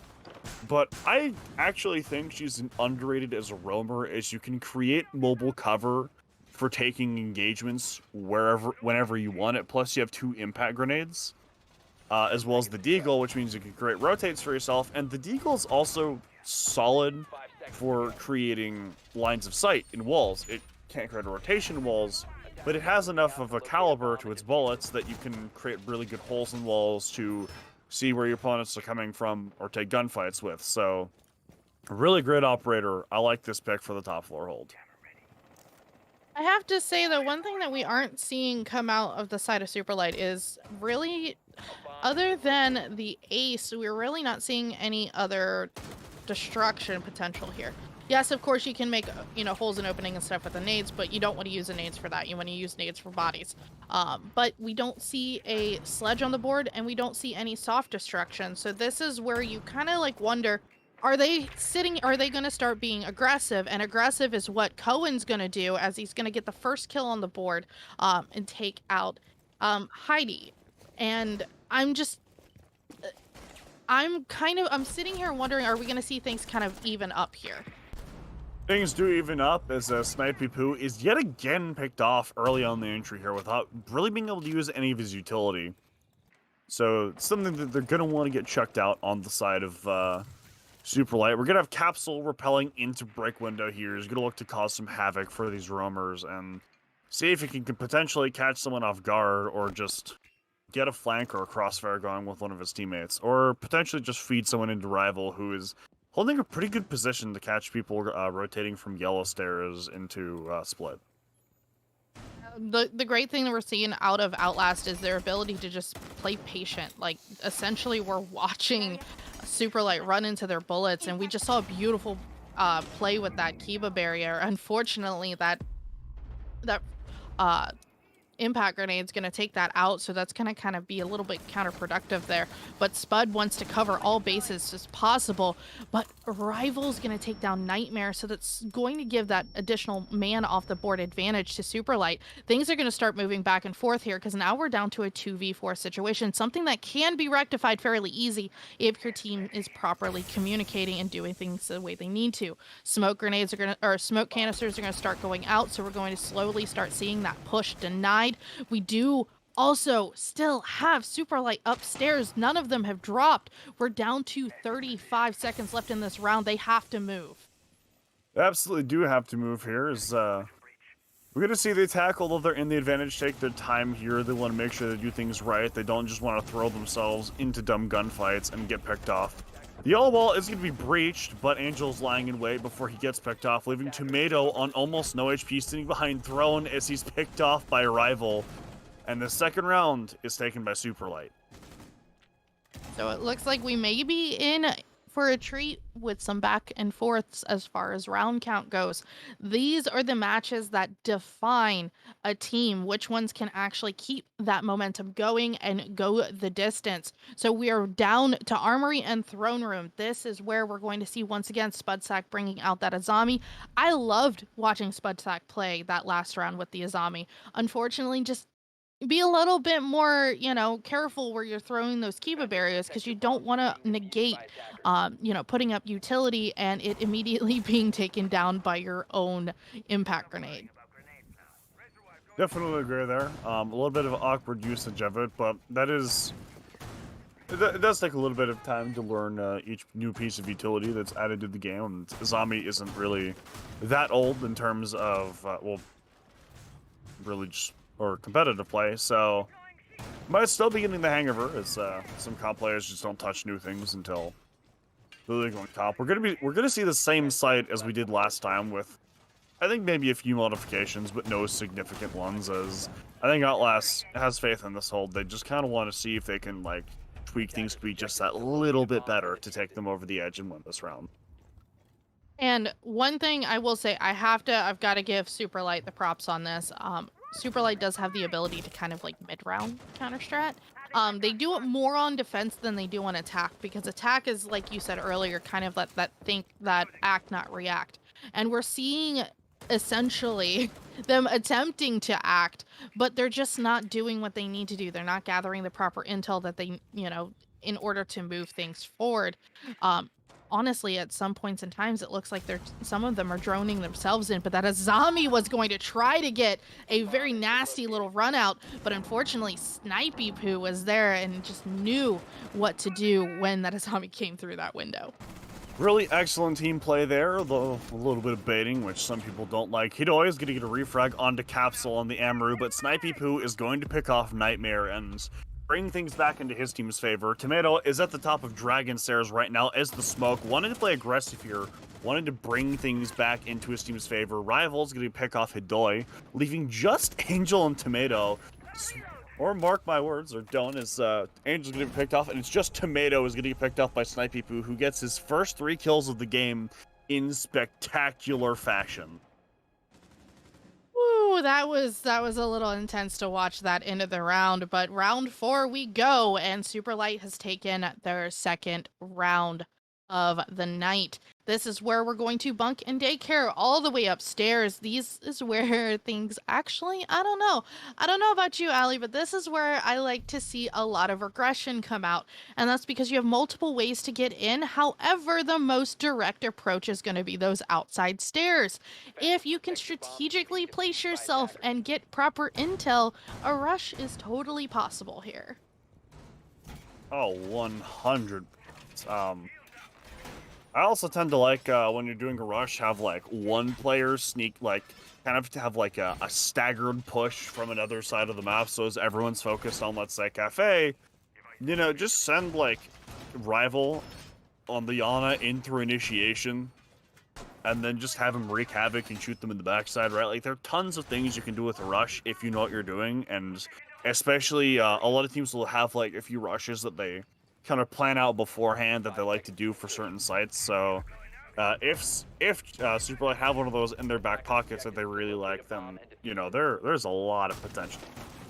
Yeah, and the one thing we're not seeing tonight from Superlight is really any aggression on the side of attack. We're seeing more methodical play, but usually what they're known for are these really outstanding, really quick, like normally we talk about like the 30-second meta, but usually a lot of these rounds that they've played, they've had full control and ready to go with maybe less than a minute even elapsed in the round. And speaking of which, Nightmare is going to take out Floof, so that is the Thatcher that's going to come off the board. So denying that Bandit, that ain't going to happen at this point. Absolutely not. He's gonna slink off as well, and no one's going to be able to get a refrag just yet, so really, really great play from Nightmare there.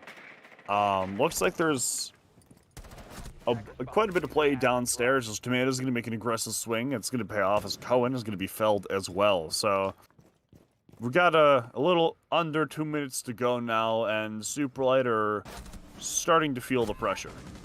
Woo! Tomato gets that beautiful kill that was almost just a down, but now he's out. Tomato now with a triple kill. He is going absolutely berserk here. We're down to just poor Snipey Poo. Luckily, he is on the Finka. The Finka is not downed, not out, but actually in full play here, so has to play this smart. A 4v1 is something that can be done. It doesn't happen very often, but things are going to probably end up not in his favor, as we're going to see Outlast play the game that the way that they play it. Very slow, communicating with each other, possibly baiting Snipey Poo into a position that he doesn't want to be in. So he's going to have to play this very smart. 1 minute is a lot that he can play with. A bomb has been located. He didn't look to use that 1 minute to its full effect, as he hasn't really done a whole lot yet, but that makes sense, as you want to try to, like you said, bait people into positions where you can take advantage of them. Angel is going to get hit with a frag grenade that was thrown cold, so a little bit awkward there from him, but not the end of the world, as he still has 3 teammates that he can, use to win the round. As one of them is going to be felled, or downed rather, and then finished off. So it's a 1v2 that Snipey Poo has to win here. He has less than 30 seconds left, but the 2 people he has to kill are very separated here. Yes, and it's going to come down to the wire, as we're going to see that last kill get begotten by Outlast. So that puts us up 2-2. Like I said, it's going to be back and forth. We're going to see the slow, methodical team that knows how to play off each other versus the team that plays very aggressively but seems to be pulling back a little bit tonight. I think the reason that the Superlight have been playing a little bit less aggressive is just because Outlast likes to play really aggressively. Like Angel as an IGL likes to be in your face. And so a lot of the times, or one of the drawbacks of that kind of play style is that players will take dumb gunfights sometimes, like we saw a couple rounds ago. Spudsack just threw himself out of a window to try and kill floofs, which they were expecting and they took advantage of it. So I think that's more like, I do think they're tending to like fall a little bit more on the side of reacting instead of acting, but I do think there's a reason for it. I just don't necessarily agree with it. I mean, some teams just kind of have to play things the way that they feel the most comfortable. And right now, we're seeing two teams essentially meeting each other with almost equal, what do you call it, effort, I guess is the word to use. But we are going to see a little bit of a change up here on the side of Superlight. Capsule's going to opt to bring the Jackal. A lot of people play the Jackal in my absolute favorite fashion, is where you have the Inox on and you have the ability to see the feet, but not necessarily scan them. There are a bunch of different colors, so you can kind of, figure out who's close, who's not. But that's great intel to give your team too, because it's kind of like a drone, but not. Getting clear, it's obviously not a replacement for a drone, but you can do a decent job of clearing like select isolated areas without actually having to drone it. Or if you want to have a Jackal kind of like lurk up a staircase late round while you're hitting the site during the execute, he can absolutely do that. As you don't have to put a drone in front of him, because as the chaos is happening, he can just kind of use his Inox to figure things out for himself. Yes, and we're going to see, it looks like they're going to start pushing these stairs. This is the kind of rush that I want to see. But Snipey almost not paying attention. Nightmare goes down, luckily. But Snipey does take some damage here. He is the Finka. We don't need to see that Finka go down anymore this match.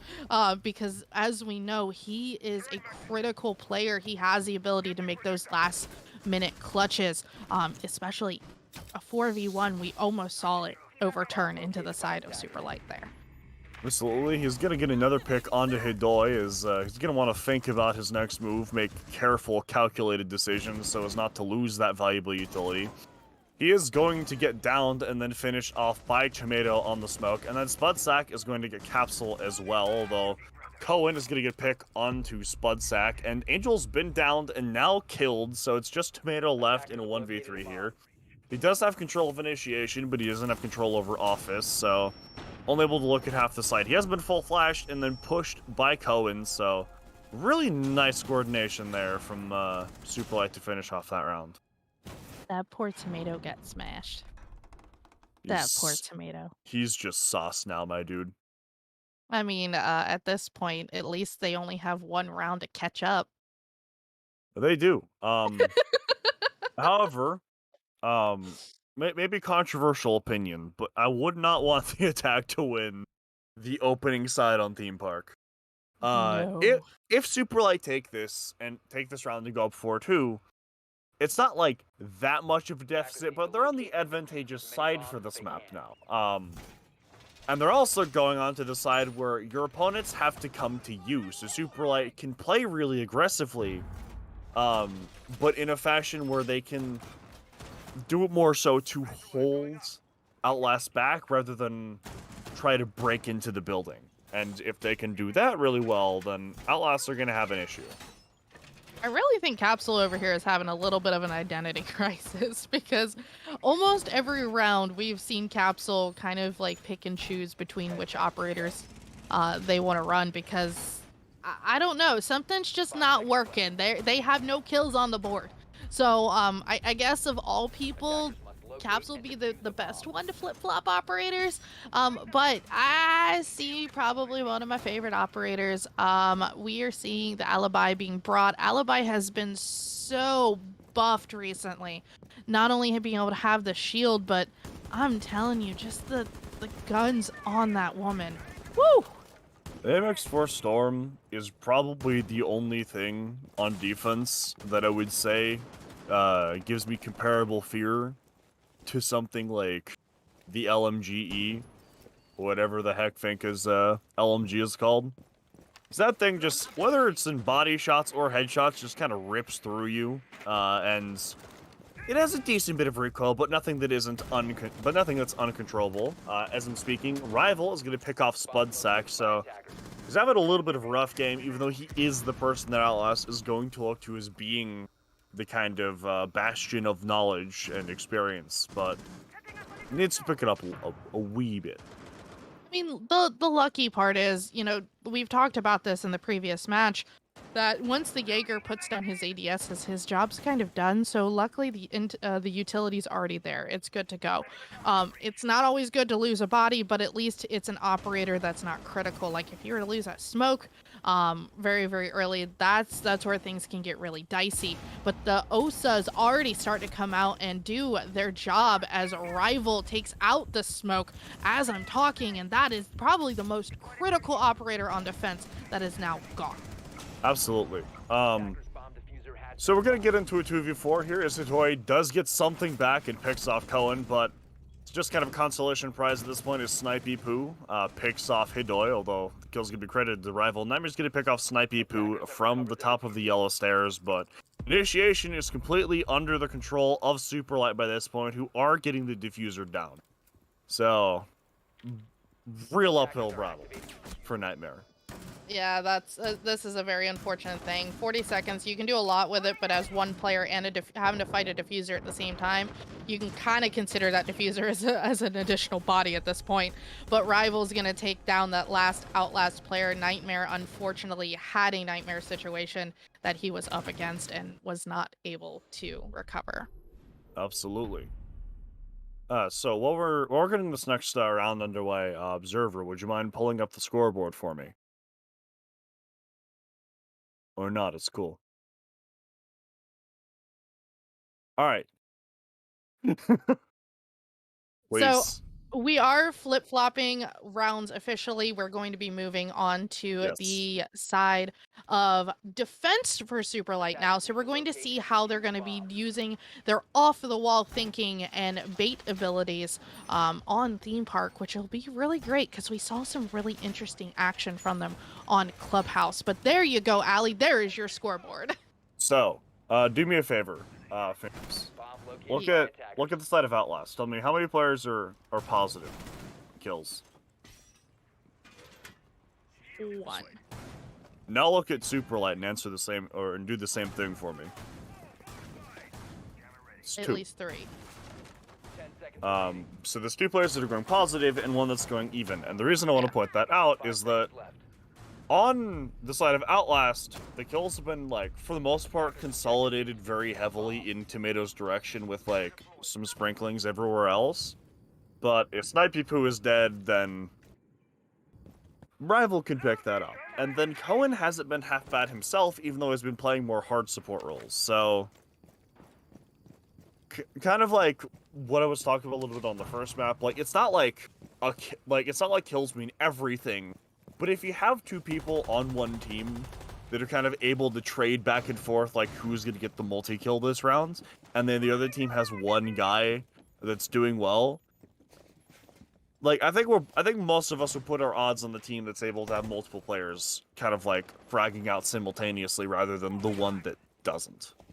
I mean, it's a well-balanced team. That's the best way to put it.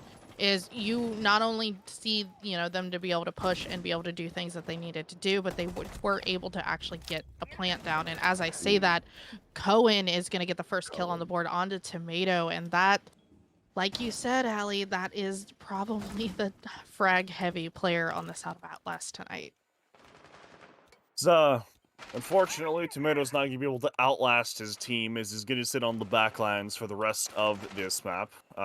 Or for the rest of this round, rather. So, his teammates are going to have quite a bit of slack to pick up, as we had just established. Also looking at the drones, not amazing. They've lost 5 by this point, about halfway into the round, which might not sound the worst, but some of those drones might have been on a live player as everyone dies all at once. Oh, God. Poor Allie trying to catch up here. We did see quite a few Outlast players go down, but Snipey Poo also went down as a result. So that gives Outlast the ability to have a little bit of an opening as we do see Floofs go down as well. So 2v3 situation, very easily rectified. Play it slow, play it smart. You just have to make sure that you maintain your numbers at this point, because you have 3 things that can help you win this. You either, especially on the side of attack, you actually no, side of defense, you can defuse a planted diffuser. You can wait for time to run out, or you can kill people. So they have a bit of an advantage right now. Absolutely. Got 30 seconds left here, and Hidoy is going to try to peek into the dragon door leading into throne room and see if he can catch someone off guard, or if someone wants to get a little bit overzealous with their peeks and give him a kill, though no one on Superlight looks too keen to do so. He is going to pick up the diffuser, so there's a possibility of a plant, but that's pretty much eliminated along with Spud Sack. He's going to run into the bomb site and get killed by Cohen pretty much immediately, and it's going to be 5-2, I believe, for Superlight. I told you they were aggressive. They've just been holding back. We're starting to see the true side of Superlight right now, and just knowing how they know that, obviously they know this map. You can tell by the way that they play it. They have strats. They're just smart, and with that, this intelligence that they bring to this, they have that gun skill, which is just next to none.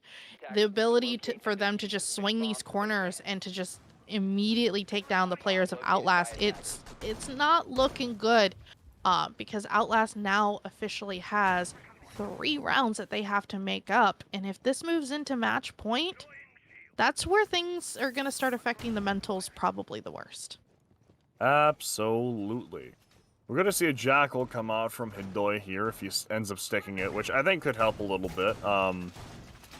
Although some of the kills that were attained by Superlight last round weren't necessarily in positions where Jackal would have helped, but still better than nothing. At least it's some sort of attempted adaptation. We're going to see Hibana come out as well instead of the Thermite, so you're going to see some stuff changing, hopefully, for the sake of Outlast Academy. It is the stuff that needs to change, but I'm not necessarily willing to hold my breath by this point.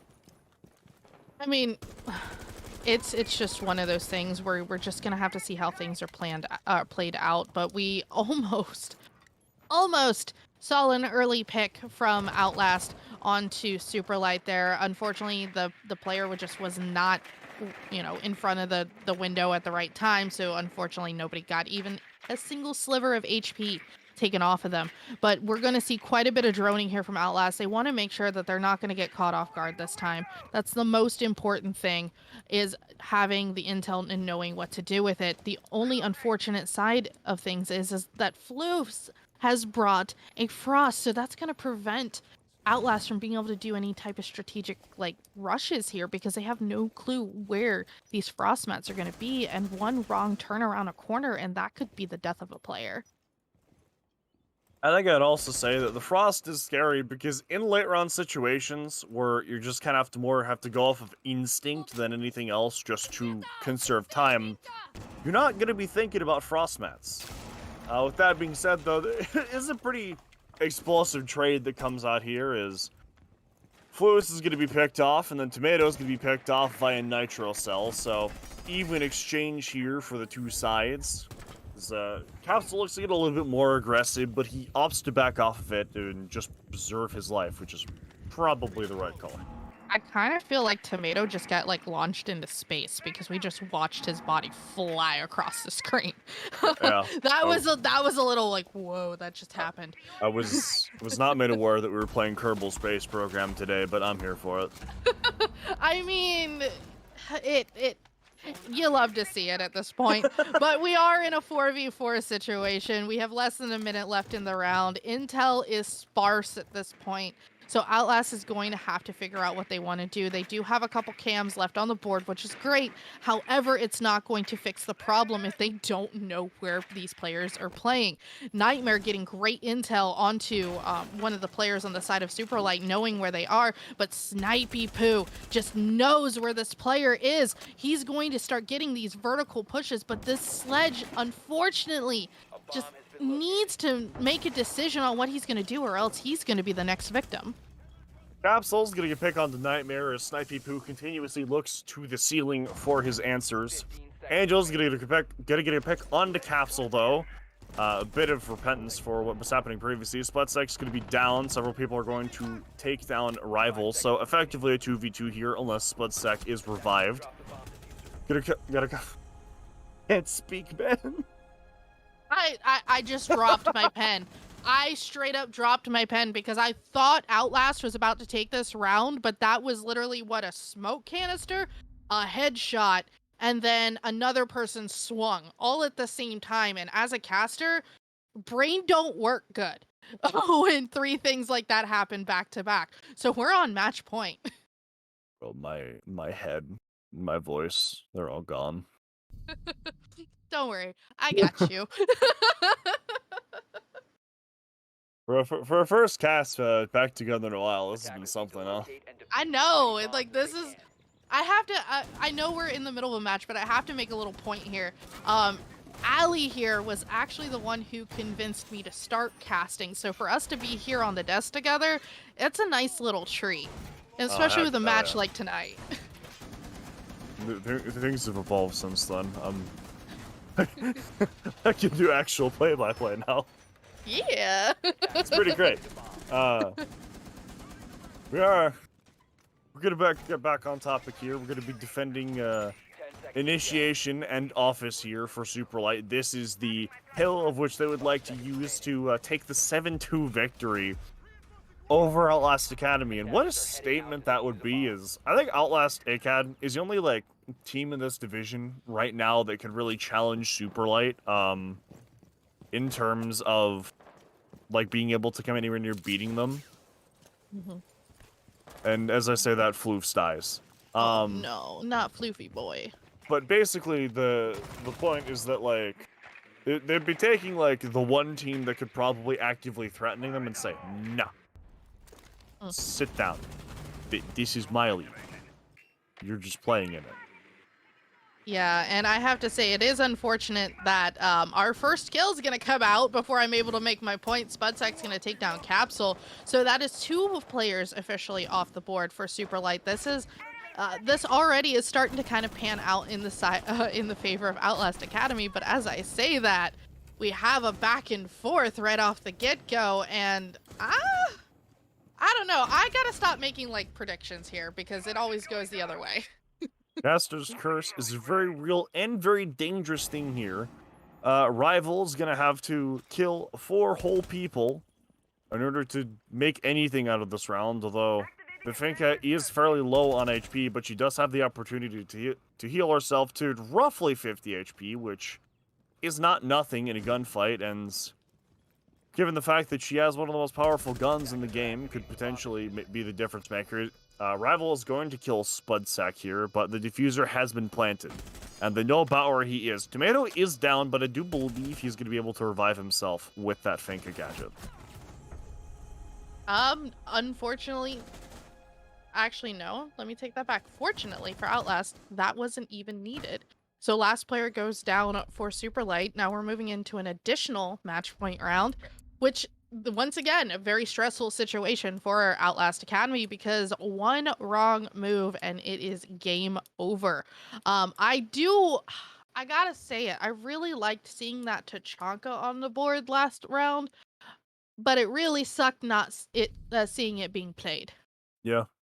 I think the biggest kind of detriment to Superlight that round was just the fact that like there was essentially a free opening pick when Floofs disconnected. And it was past the point of rehost as well, so they just kind of had to take the L on that opening pick, and then Capsule was picked off a little while after the round started, so they were in a 5v3 within like 30 to 40 seconds, which is never a good sign, and then from that point there was a lot of chaos that ensued. Which, on your point, Ali, which was really actually odd because Capsule and Floofs are both the lower performers on Superlight, so it shouldn't have been as much of a detriment to them, but anytime you're going with, you know, a player count deficit, like that's still gonna hurt either way. But this is match point.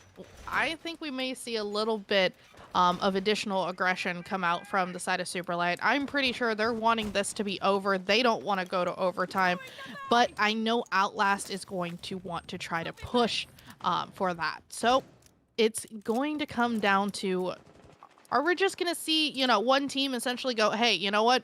We got nothing left to lose, which Oh no. is going to be Outlast because Snipey Poo gets that first pick, and it looks like he might get a couple more. You were talking about the potential for a lot of aggression that we weren't seeing before from Superlight, and Sniper was like, you know what? You're right.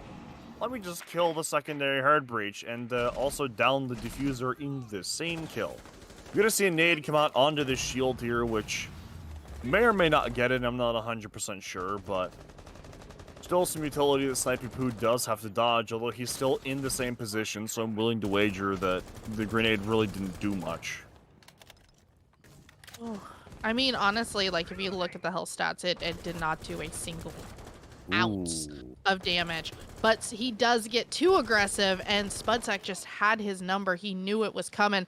Immediately swings over and gets that pick. So it is a 4v4. This is the best situation that Outlast could ask for. They're getting back and forth kills where they're evening things out. But a minute 27 seconds, and you are just now getting into the building.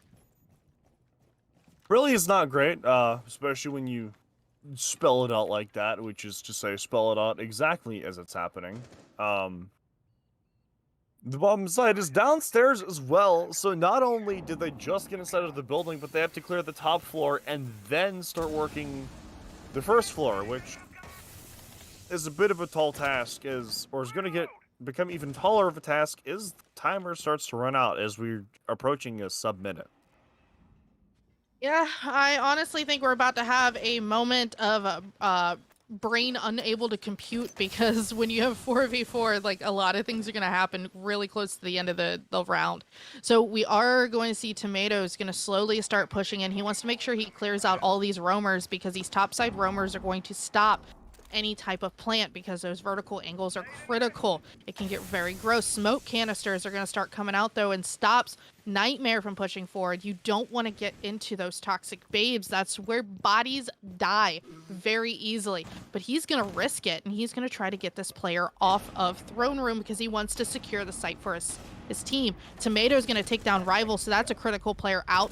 Then right afterwards, we're going to see additional players go down. Plant's going to go down by Angel, but his teammate is right there, ready to go, ready to get that last kill to bring Outlast to 2 rounds in a row as we're sitting here on match point. Good stuff from Outlast there, looking to try to close the gap as much as possible, even if they lose in overtime. It's still 1 point as opposed to none, which is, according to my high school education, 1 is in fact more than 0, so it's an infinitely better outcome than what they're staring down the barrel of right now. Yeah, and the pressure's on at this point. Like, the pressure is on, and it is it's creating a mountain on Outlast. They could very well bring this back. 2 rounds separate them from evening up 6-6. That is doable. It's totally doable, but they have to run a tight ship here. They have to do everything right. If one mistake, like I said before, one mistake can completely throw Outlast off and take them out, you know, of winning any additional rounds and giving Superlight the win for the night. 10 seconds remaining. Yeah, I'm inclined to agree there. I'm starting to wonder though, at what point does Superlight take attack timeout? I don't think they usually do. Even if you usually don't, I still would say it's beneficial in this situation, as you want to lock this out, right? And even though I think they've clinched their playoff spot at this point, you still want to try to win every game that you can, right? Like, you still want to play at your best. And I don't think there's any, like, shame in calling a tactical timeout or whatever people think there is. Like, it's just doing what you have to win. But Tomato is going to be down by a frost mat as I'm speaking, so already, without even firing a shot, they have effectively used up a lot of Finka's utility as she now has to heal herself. You know what sucks is when you're completely killed by a C4 as well, because your teammates actually had a drone on that frost mat. Somebody didn't call it out, or somebody ran too quickly. And just like that, Capsule's going to take down Spudsack. So now 5v2. Oh my goodness. Outlast, what are you doing? This is what I'm talking about. You have to run this super tight ship, and you just making really fundamental mistakes now. Superlight are kind of like a toddler that just asks you, like, why every time you give an explanation, because they're gonna poke holes in what you're doing, like, no matter what it is.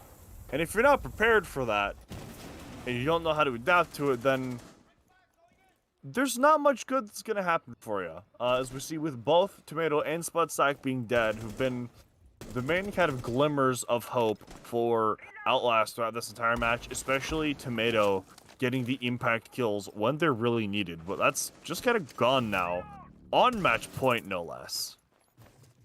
Yeah, honestly, this is a very heartbreaking situation to watch, because you see a team that has the ability to bring it back and do things well.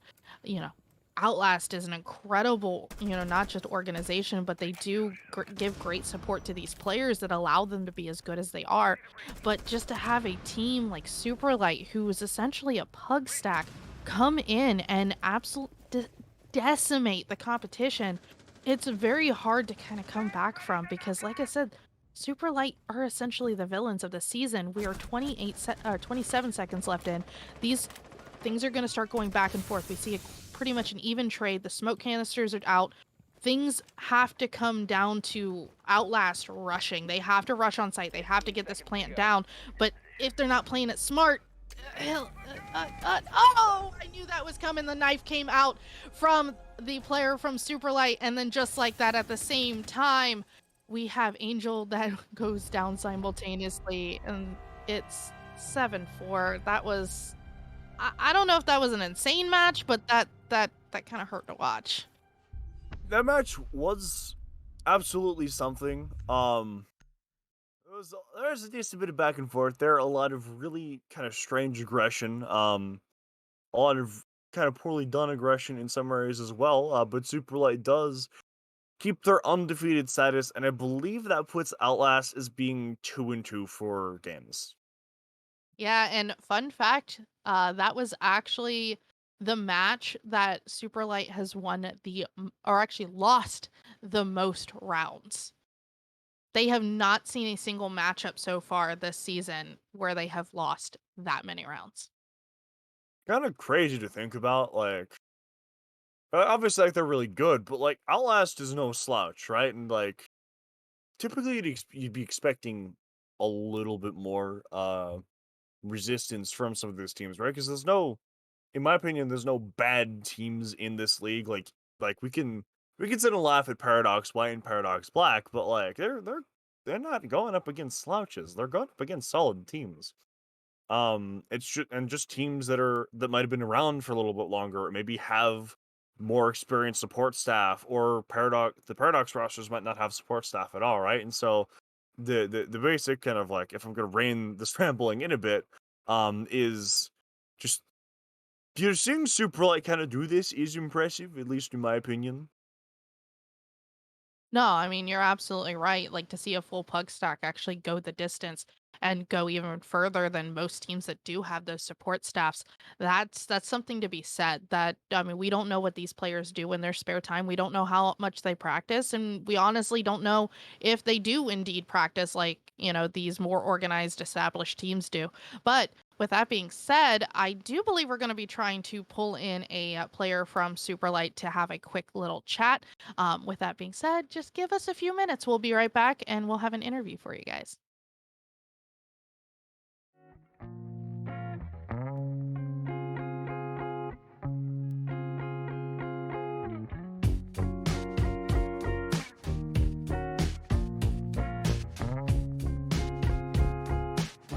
You said you meet me at 8. Now you're 2 hours late. Why you wasting my time?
I believe it was the most rounds that you guys have lost thus far in this league. So tell me, was that something that was kind of like weighing on your guys' minds as the game was going on, or was it a non-factor in your opinion?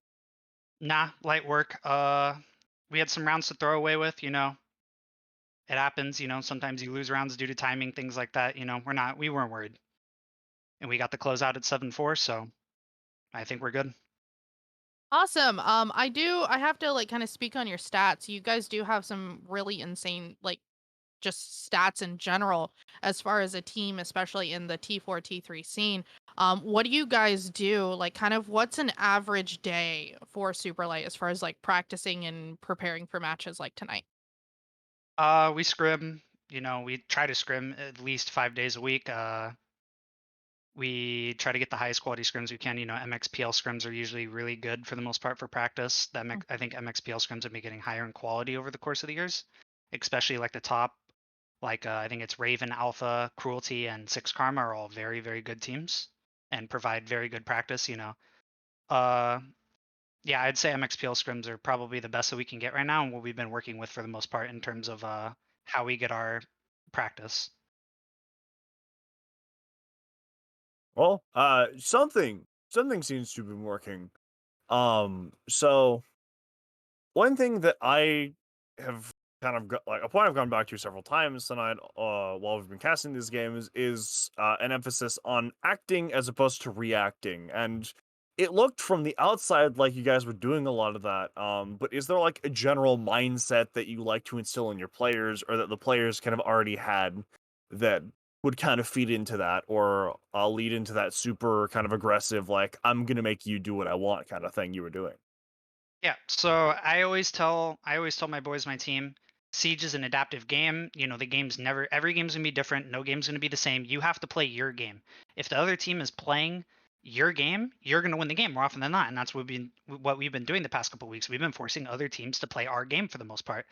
You can't play reactionary in a game like Siege when every round could be substantially different from the last. So as long as we are confident in our game and we just keep, you know, playing us and we keep rolling along, I think we'll continue to be fine. So before I let you do your shout outs, I do have one very, very important and probably burning question that everybody, wants to ask. When is Snipey Poo getting his Superlight mouse? I think it's on delivery right now. Or no, actually, he already has it. He was using it in his game tonight. Yeah, he was Did using it in the game tonight. Yep, I was gonna say finally because I know he was the missing link. he So was. so yeah, go ahead. You have the floor if there's anybody you'd like to shout out or give any props to, the floor is yours. Same props. You know, our boy ATK Rival subbing in tonight had to. He's still our sub, still looking for a team. So he deserves, you know, a home. I think on a good team with a good starting spot. So shout out to my boy Rival. Somebody should pick him up. He performs.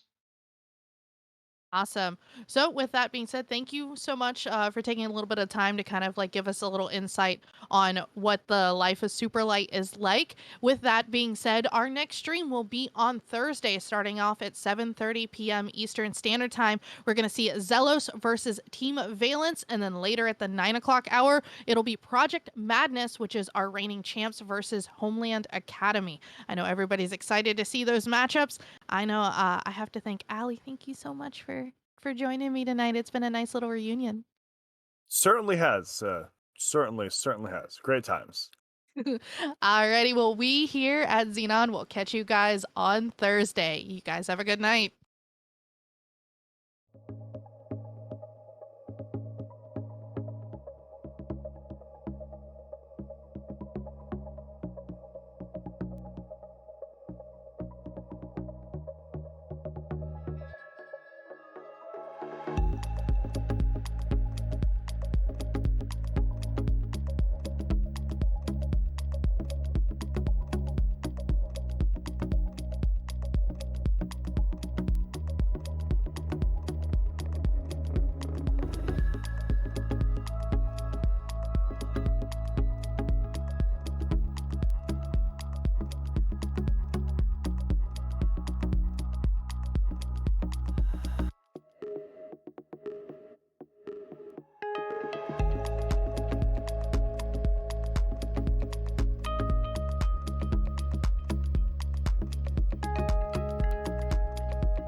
Bye.